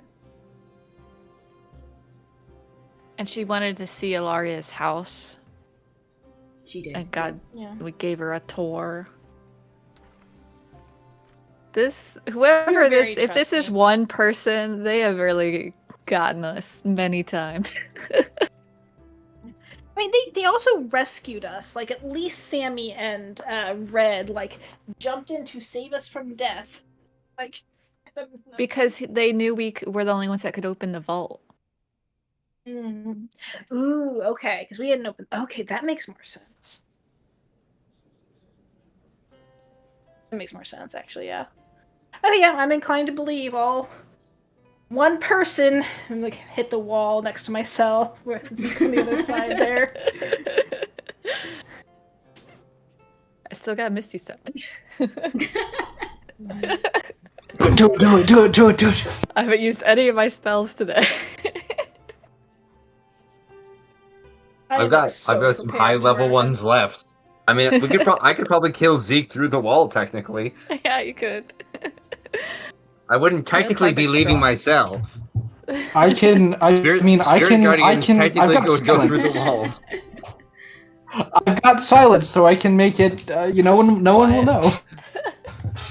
Yeah, that's great. Oh my god. There we go. That's the solution, everybody. We'll murder Sea Garden as well, but in little steps. No. Well, we don't like Sea Garden anymore, so that's okay. I also measured to see if it could get me anywhere, and it would just put me in the yard. Just Rita doesn't like Sea Garden. Oh, Just wait, is this outside I feel like To we be had a fair, conversation. Sea Garden also doesn't like Rita, so there's that too. Maybe the two will make up. I don't know. I don't know. I don't want to change the topic too rapidly, but I think we're probably getting close to going to sleep. And Tarvik is going to cast some spells before he goes to sleep for sure. At least one. Yeah, I guess I'll stay, despite Rita's egging me on. Yeah.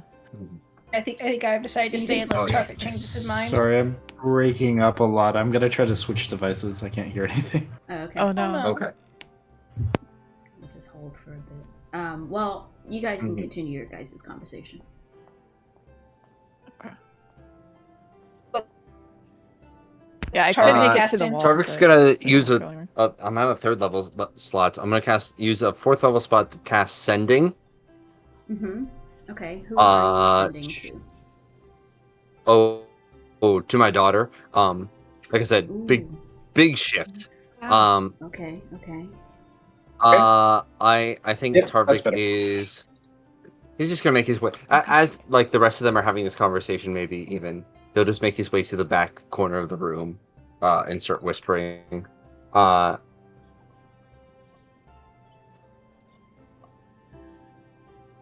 And just say, and I'll put it in chat too.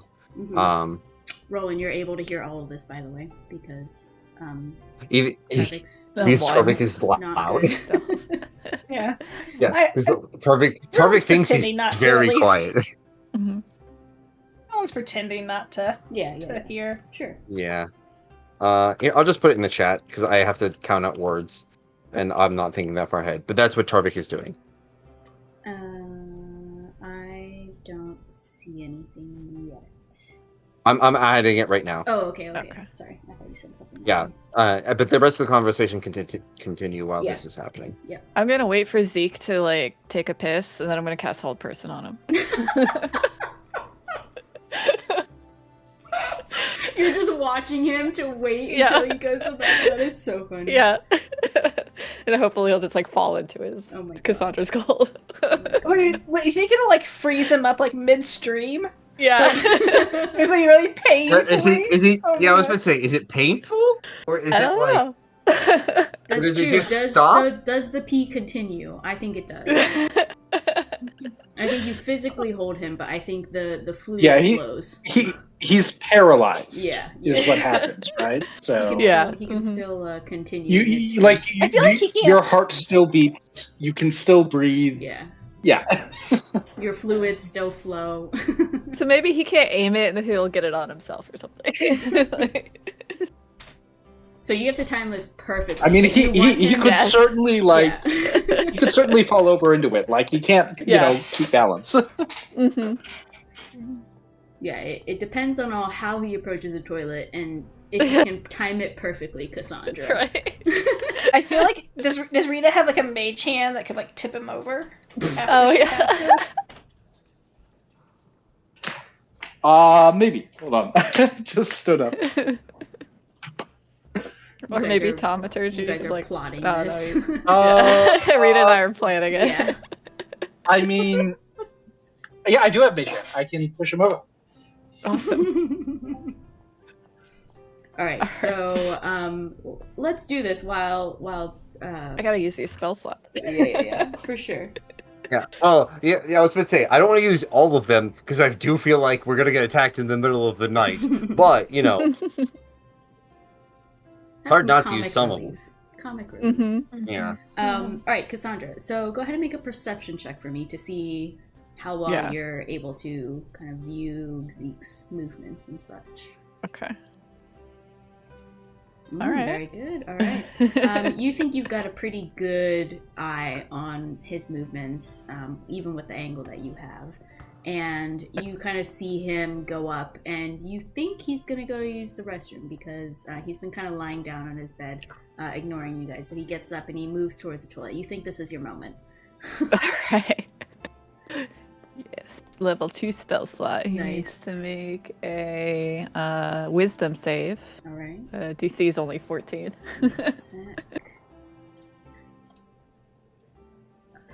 Zeke.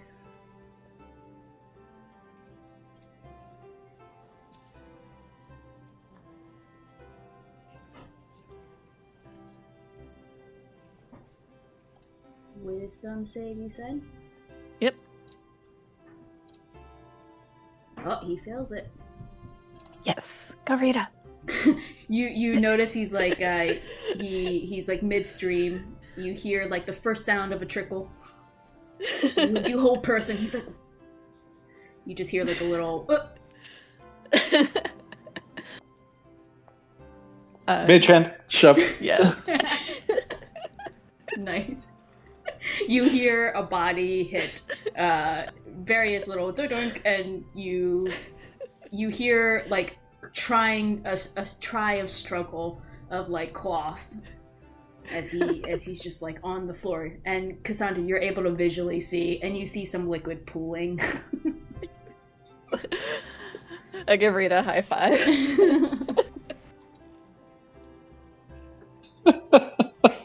Now I can go to sleep.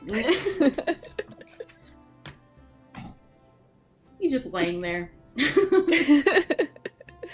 Only lasts a minute. It's only a Fine. minute, yeah. Yeah. Good enough to get drenched in it, yeah. Yep. Once a minute is up, he goes, fuck. You just hear giggling from ourselves. Hearing your guys' giggles, he's muttering swear words under his breath. He's just like, oh, fuck, I'm gonna get you off. This is disgusting. What the fuck? You're okay The over word there, is he's gonna chlamydia? have to go into the He's going into the meeting tomorrow, covered. Covered in piss. Oh, Yerp. You can tell he's extremely displeased, but he's trying to keep his voice down to not cause any more unwanted attention. That was for you, Raven Queen. You see your point in the sky. Do a double chest bump and then point to the sky. Yeah. All right, let me see what you sent. All right, you have 25 words. Give me any description you can on what you see. Maybe getting close now. Anything can help. All right, let me think about what she'll say.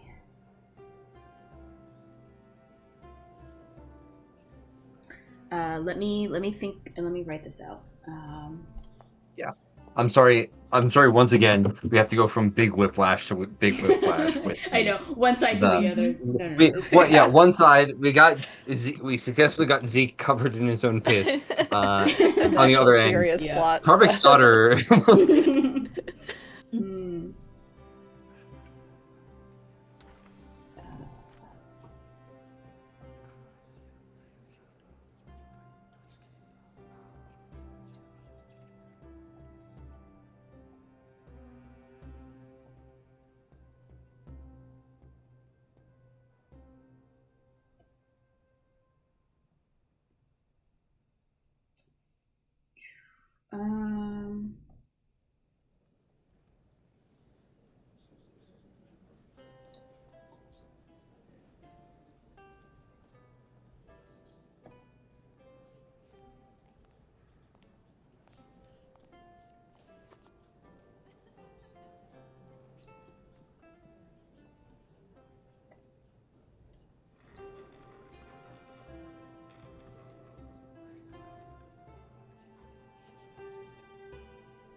such lovely music in the background. Yes, peaceful, unlike the situation you're in.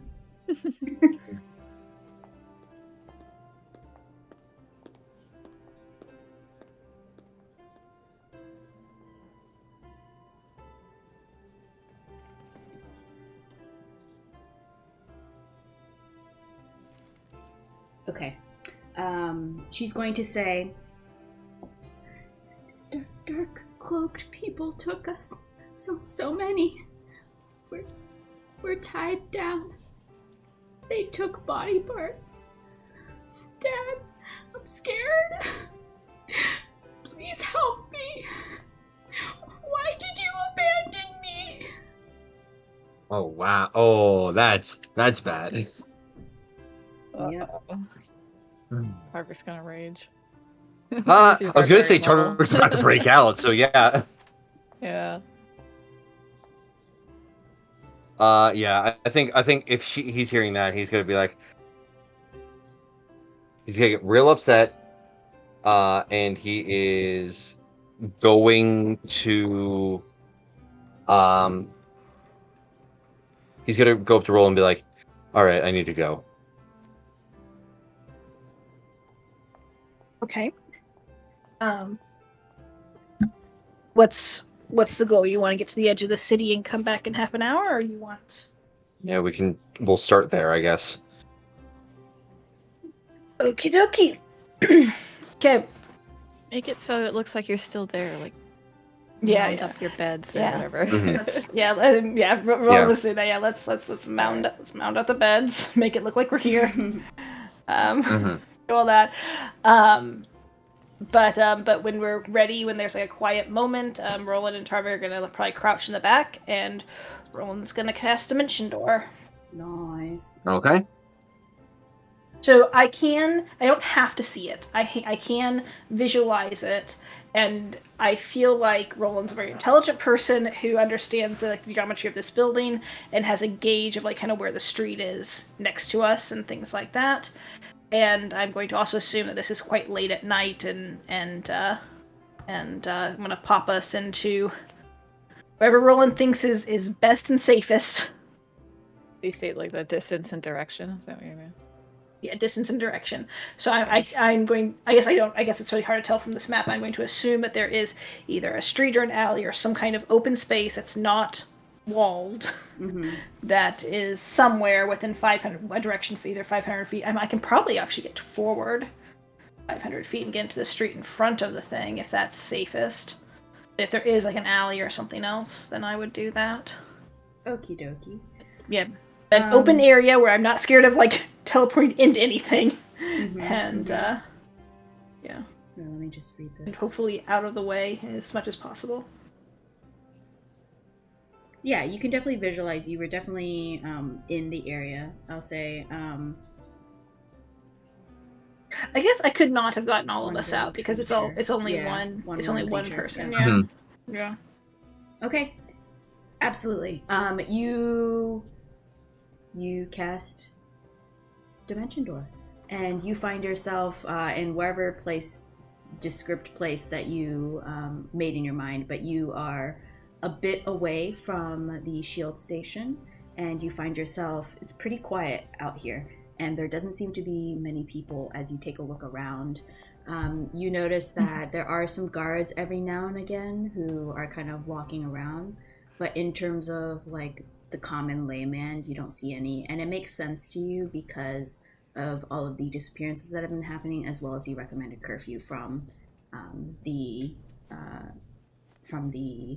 like announcements, the town criers and such, warning people. So I'm also going to cast disguise. Sorry, not cast. It's not a spell. It's an ability now. But disguise self, and I want to look like Sir Timaeus. Okay, nice. All right. Remind me if I forget that. But you put that on your trip. Right. Well, no, because we're gonna go on the map. I also don't know what Tarvik wants to do, whether you need a map or not. Tarvik's just gonna give a nod and be like, "All right, any closest to the wall, and then we just need to find a group of the bad things, which I'm assuming is why we're doing the curfew." Is he towards like the holdfast, like towards the mill is probably the closest wall, if I'm remembering the map right. Yes. Yeah. Okay. Yeah, let me. And that way. That will work. Maybe it's a little north, like north of the mill, kind of not like at the gate. I don't know. Yeah. I feel like it's going to okay. There's So a Tarvik, clear it's gonna be a thing of like getting Yeah. like through the gate and back into the gate. I can't. I can only just do need that to one more get time. above the wall. We don't even have to go through the gate if we don't need to. Okay. So let's head like maybe closer to the stables then. Let's head this like we're at Shield Station, right? So let's go like straight here. We're gonna go to this little nook right here. All right, and that's Try to climb up on the wall. All right, go ahead and make a stealth check for me as you guys are trying to keep under cover. Do we need to if he looks like Sir Timaeus? That's up to you guys. If you don't want to stealth. I feel like it would be weird if I think Sir Timaeus was stealthing. That's the issue, right? Well, yeah, I feel like I want to like own my disguise a little bit, but I also think I want to like walk with purpose and have my head down a little bit. Maybe a performance might be more apt than stealth. All right, if you guys Worth aren't- modifier. Yeah, if you're not trying to, absolutely go performance. If you're trying to own up to your disguise. Not any better. Okay. Yep, that's about right for Tarvik. Right now, especially, yeah. Yeah, that makes sense because you're a bit distraught. All right. You guys find yourself quickly being able to make it to the wall, having not garnered any unwanted attention from the guards that seem to be patrolling. Did you say you're trying to climb the wall? Just You I need mean, to I see don't know if there's baddie? like Is that other. what you need? I need to see baddies. That would be the ideal. And try to have like a decent sized group of them. So you go ahead and make a athletics check or acrobatics to climb the wall to try and get a visual of some baddies. 17. Very nice. Okay. Oh. Roland, I'm staying on this side of the wall, I think. You try and you don't even get your feet on the wall. Do I still have my ring of jumping? Or does someone else have that? What were you looking for? The ring of jumping? I do not. I thought I had it. I don't know. Oh, if you have it, that's fine. I couldn't remember if I gave it away or not. I mean, if you need me up to Tarvik, I can. I don't have. No, I have ring of swimming and jumping. Okay. Yeah. Oh, okay. If Tarvik needs me, I can cast levitate and I can get up there. But if he I don't. doesn't, Tarvik's okay. And Tarvik honestly sees you struggle to get over the wall and doesn't even say anything and just will keep going on. Okay. Yeah, as long as Tarvik's in my eyesight, I'm fine. Yeah, Tarvik, you're able to make it to the wall and within line of sight of Roland for sure. Okay. Tarvik, go ahead and roll me a d20. It's a d20? Yeah. 10. Very nice. Most boring number. It takes a few minutes. Nothing really happens. You're just kind of waiting. And then you hear a guard shout out from closer to the stables where there is an actual entrance. And you hear some shouts and you kind of look in the distance. And you notice some shadowy figures that seem to be approaching the walls. You think that those might be some of the creatures that you encountered before. The lumbering movements seem very familiar. Okay. They're still quite how a far ways out? away, yeah. How far out? Measurements, so they're probably. I would say if I feet. can get within, I'll give you an exact measurement that I would like to be within 60 feet of them. That's where I would like to. You're gonna have to get closer to the gate. That's fine. Trying to get 60 feet. That's fine. Tarvik will absolutely get closer to the gate. Okay. What was your stealth? Oh, is Tarvik jumping down over the wall? No, or can I just? There's not like a platform along the wall, right? It's just like a wall it's itself, the wall, right? yeah. Okay. If I can see that, can I just go back over and then make my way towards the gate in the stables? Like go back on the ground. People that way. Yeah, like go back on the. If it's just like a wall, I'll go back on the ground and I'll just tell Roland, we need to go towards the stables a little bit more. Mm-hmm. Sure.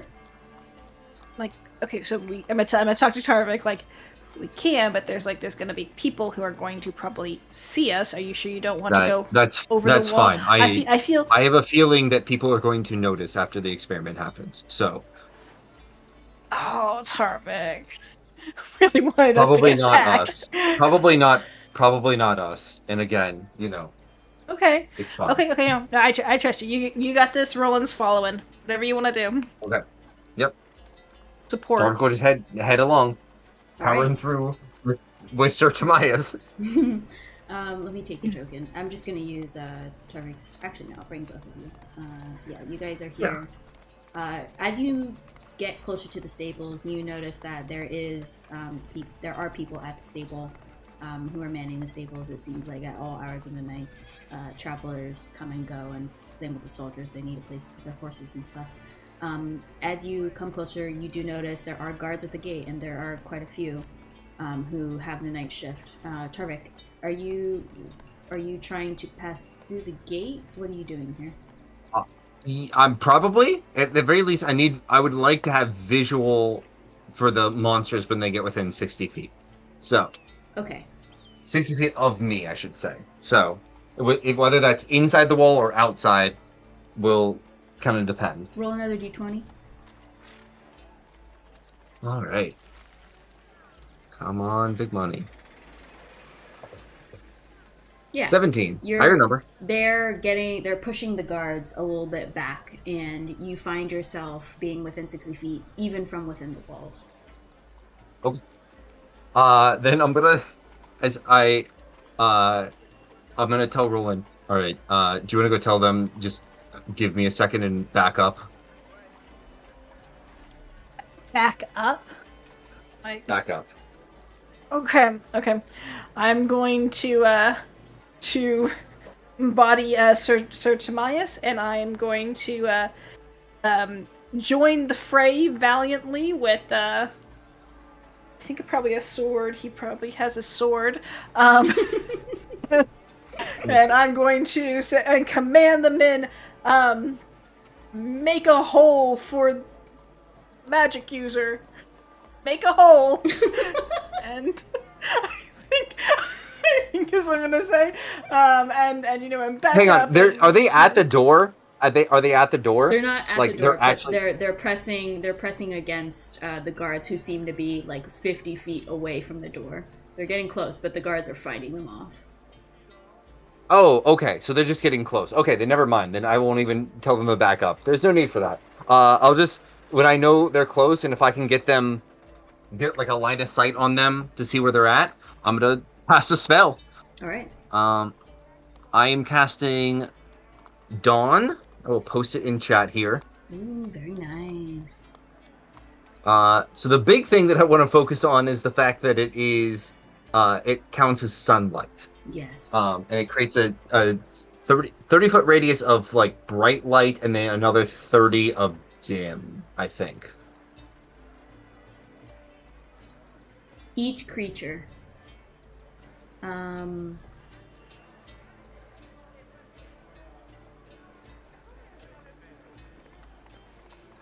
mean, are you including all the guards inside Yeah. this too? Well, that's why I was trying to see if they were backing up, but I thought you said they were away from the gate. That's why I got confused. Yeah, so they're away. Everyone is away. Not everyone. There are still guards at the gate. But the people who went out to go confront the death creatures, they're combating the death creature, but they are 50 feet away. How? Like the death creature I and the can- guards. The soldiers. I would could I try to get- be Sir Timaeus and order them to make space so that they're Or disengaged. retreat back.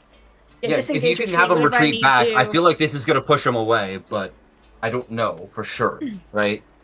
Yeah, you can ask Sir Timaeus for sure. And your performance is pretty good. You command that, and you see the soldiers are a bit bewildered why you're up here in the front lines, but they go ahead and take the command. They're just kind of in fighting spirit, and they back off as commanded of a higher ranking soldier. So they are now away from the death creatures. And then you went to cast on, right? Yeah, I want to cast Okay. on. I just want to see if it seems to have either any additional effects, like how much sunlight seems to hurt them. If we can use this as a future deterrent. Yes. The quick answer is yes. In terms of how much, let me look at their stat block.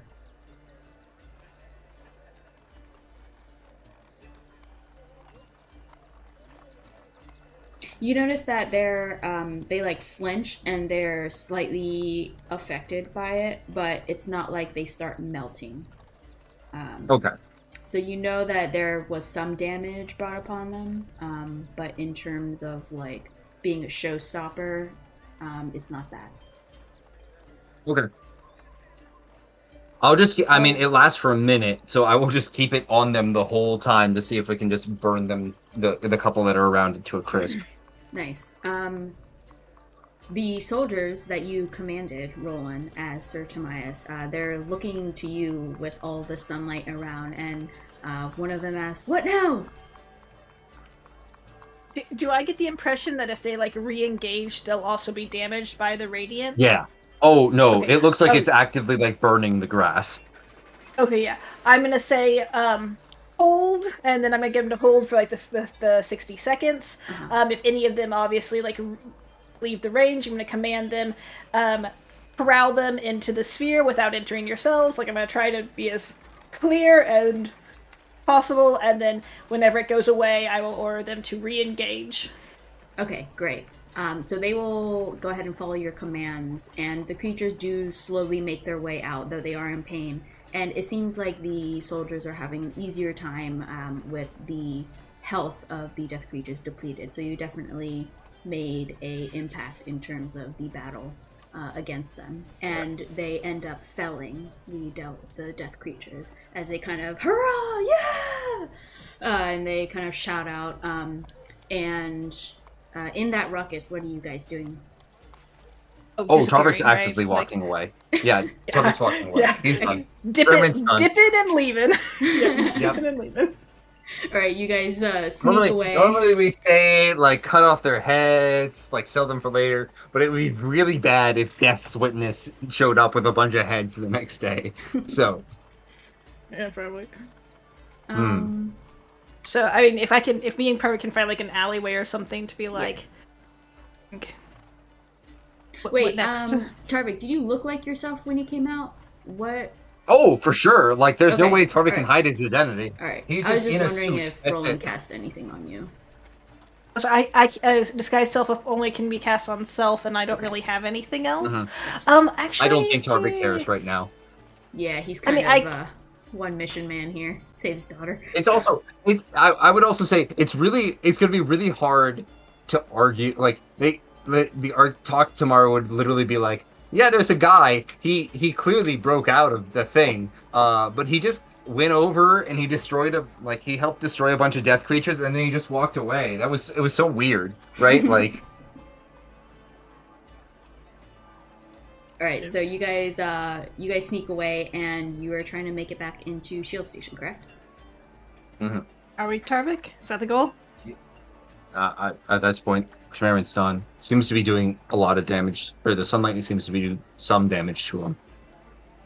So, if we can group them up a bunch and do something like that to it, that could help. Yeah, no, it was a great thing to find out. Yeah, for sure. Let's get back and get some rest. Can recover in the morning. All right. So you guys And make your way. And I think it's a lot harder probably to dimension door in, but I'm gonna like try to get us into like the same spot we went out and just use like a very like straight logic of, right over, maybe a little up, whatever I needed to in order to make it as safe as possible to get us into our cell specifically. I'll say can't see. your spell doesn't say much about I'm gonna chances. visualize. Yeah. You didn't say about I'm chances, so visualizing, I think you're fine. You were in there long enough to obtain detail and make sure that you because you knew your plan, you're gonna go out, go in. So I'll say definitely for sure you're able to get back in your cell. That's awesome. That's really awesome. Anyone seem to miss us? Go ahead and make a perception check.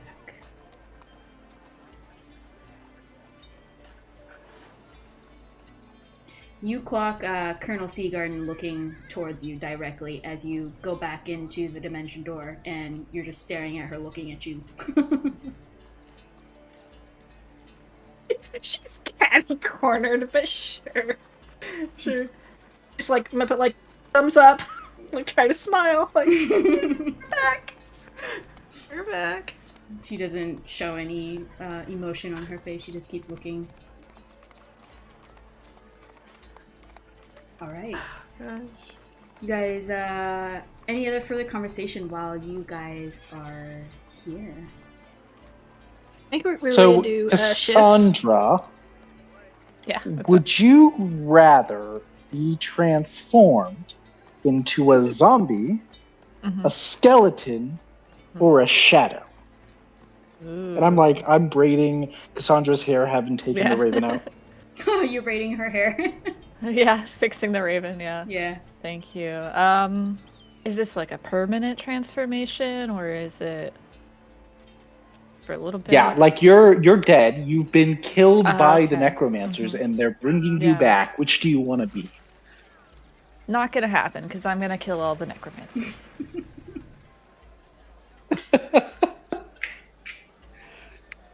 It's not how you play the game, Cassandra. Oh, That's not sorry. how the game works. Okay. Playing pretend. Probably a shadow, because I could like go through things and spy on people. Yeah, you could like one of those almost killed Roland. Do you remember that? Oh yeah, he was so weak.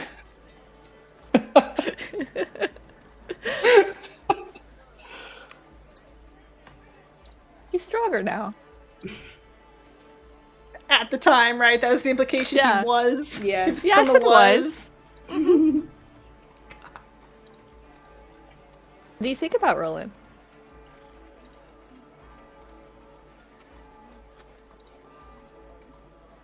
We can't hear you. What do I think of what do I think about Roland? I don't know. Do you remember Vermilion and like the black pudding? Yeah. Like we were like wandering through like the caves, and it was like really cool. There was black moss everywhere, and Pig was really excited, and we made it all the way to like back there, and it was kind of cool. It was just the two of us, and then we go to fight the black pudding, and I don't know. He just like I don't think he really performed. I was a little bit disappointed. I don't think I was there for this, right? I think I was fighting. Yeah, other yeah. guys. Like Yeah. I mean, What like happened? here's the thing. Like I told Roland what I wanted him to do, and he didn't do it, and that was disappointing. But like that could have been okay. But like I feel like we should have been able to kill that black pudding together if we like worked together well, and we just didn't. We just like you guys showed up, and then the black pudding died. Like I feel like Roland and I should have been able to kill that thing together, but we weren't. And then Layla showed up, and like I really didn't want to like think about this at the time. I was really annoyed that she was there, and like I would be perfectly happy to never see Layla again. But like if it had been me and Layla instead of me and Roland against the black pudding, like I kind of feel like we would have killed the pudding. I don't know, and I like. Well, maybe, Roland's a really smart guy. Maybe, he's allowed to have his own plans, right?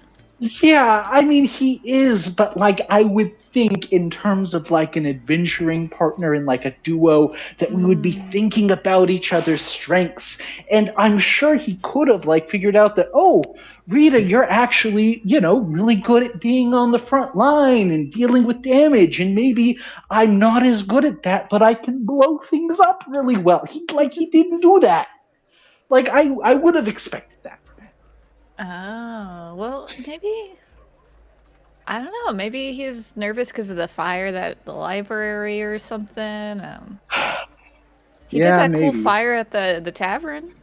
Burned down the whole tavern. He did. He killed a lot of people. A lot of people died. So he can have that chaotic energy, right? I mean, he can. Yeah. I don't know.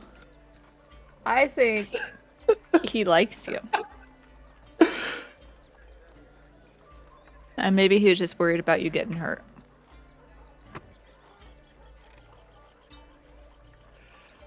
Maybe. You guys should, like, try and take something on again. Maybe it'll go different. I think this little, like, goat man in his head is making him more interesting.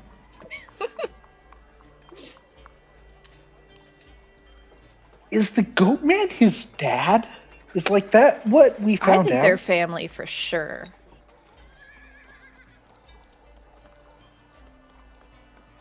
Either that or like, well, because his dad isn't his dad, right? So maybe the good Yeah, man that's what knows. they were. They were very adorable together. Yeah. I mean, I think Roland might have two dads. Well, yeah, of course. His dad is like the guy who's been there, and then there's the sperm donor, right?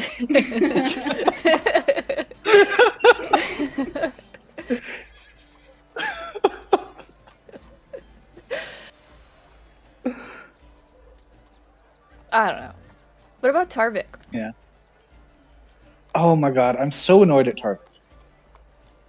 Like, I just like point blank asked him what's going on, and he just ignored the question. And like, here's the thing: I'm so annoyed at Tarvik because it feels like we've been through enough together that we should be like developing some amount of like teamwork and partnership and bond, and it's just not there with that guy. And it's like he's using us to like further his own ends, which I think is to like save his daughter.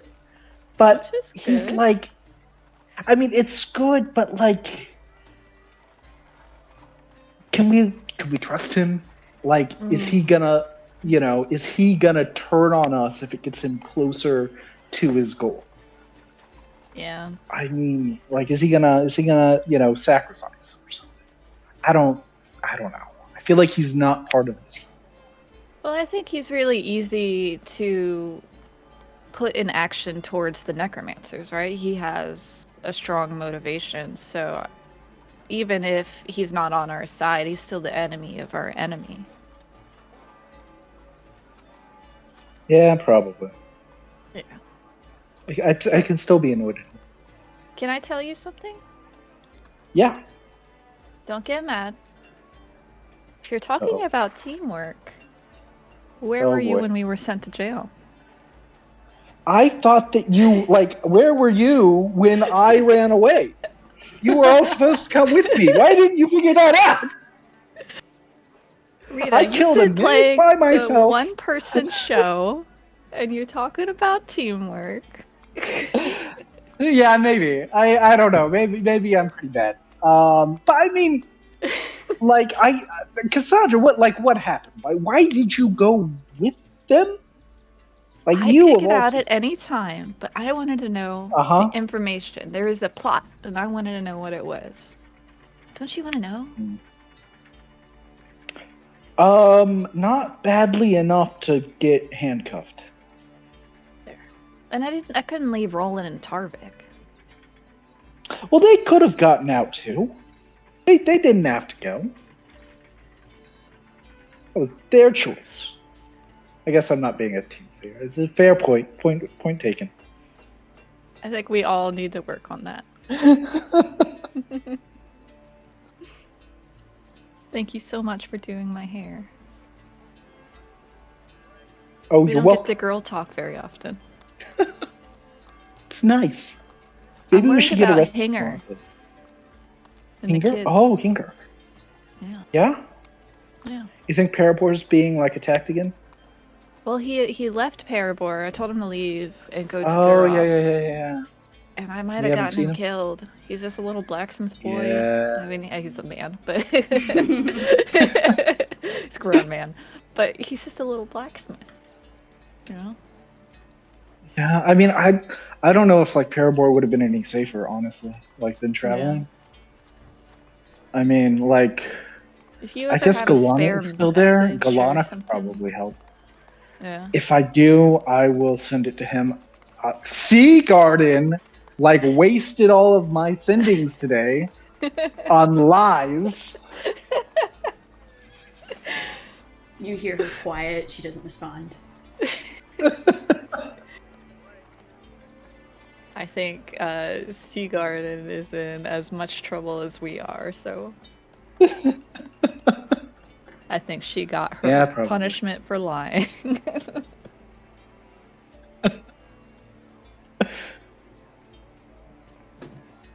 Oh, hey, are they back? Yeah, you notice him back. I dropped disguise self, by the way, before popping back in. just making sure that I'm waving at Seagar and not Sir Tamias. Yeah. Well, he does owe us a couple, so if he did switch faces, I don't feel like she got too many eyes. Yeah. Do we catch any of Reed and Cassandra's conversation, or is it like too far over there while we were gone? Are you guys speaking in hushed tones? Like trying to sneak? I don't think so. Yeah, no, really. Okay. I think you would catch the tail end of their conversation, but you guys were out for a little bit with the travel and stuff, and I think you would only catch the tail end. I don't think you would have heard anything about you in particular. Okay. I just need to know if Roland's heartbroken or not. Apparently not yet. Not yet.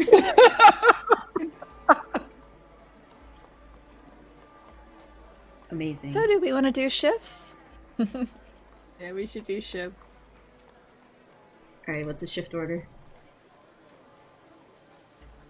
It's the usual order. I don't remember. I think I feel like I'm I last. don't know what that was. Or maybe I think whoever Keeper Cook's breakfast is first? last. Well, like, Roland only has to sleep for 4 hours, right? So We'll have yeah, to rest Roland's the usually full last. time. I And I think well, I'm I think I'm usually normally third. last as well. Oh, I think Yeah. I'm usually third, and then I usually just stay conscious for the last shift as well, but I'm resting for it. I think it's normally Cassandra and Tarvik that have the important shifts, and then Rita doubles up with Roland like at the end. Right, yeah. Rita at the end, then Roland second to last. Who's first normally? Tarvik or Cassandra?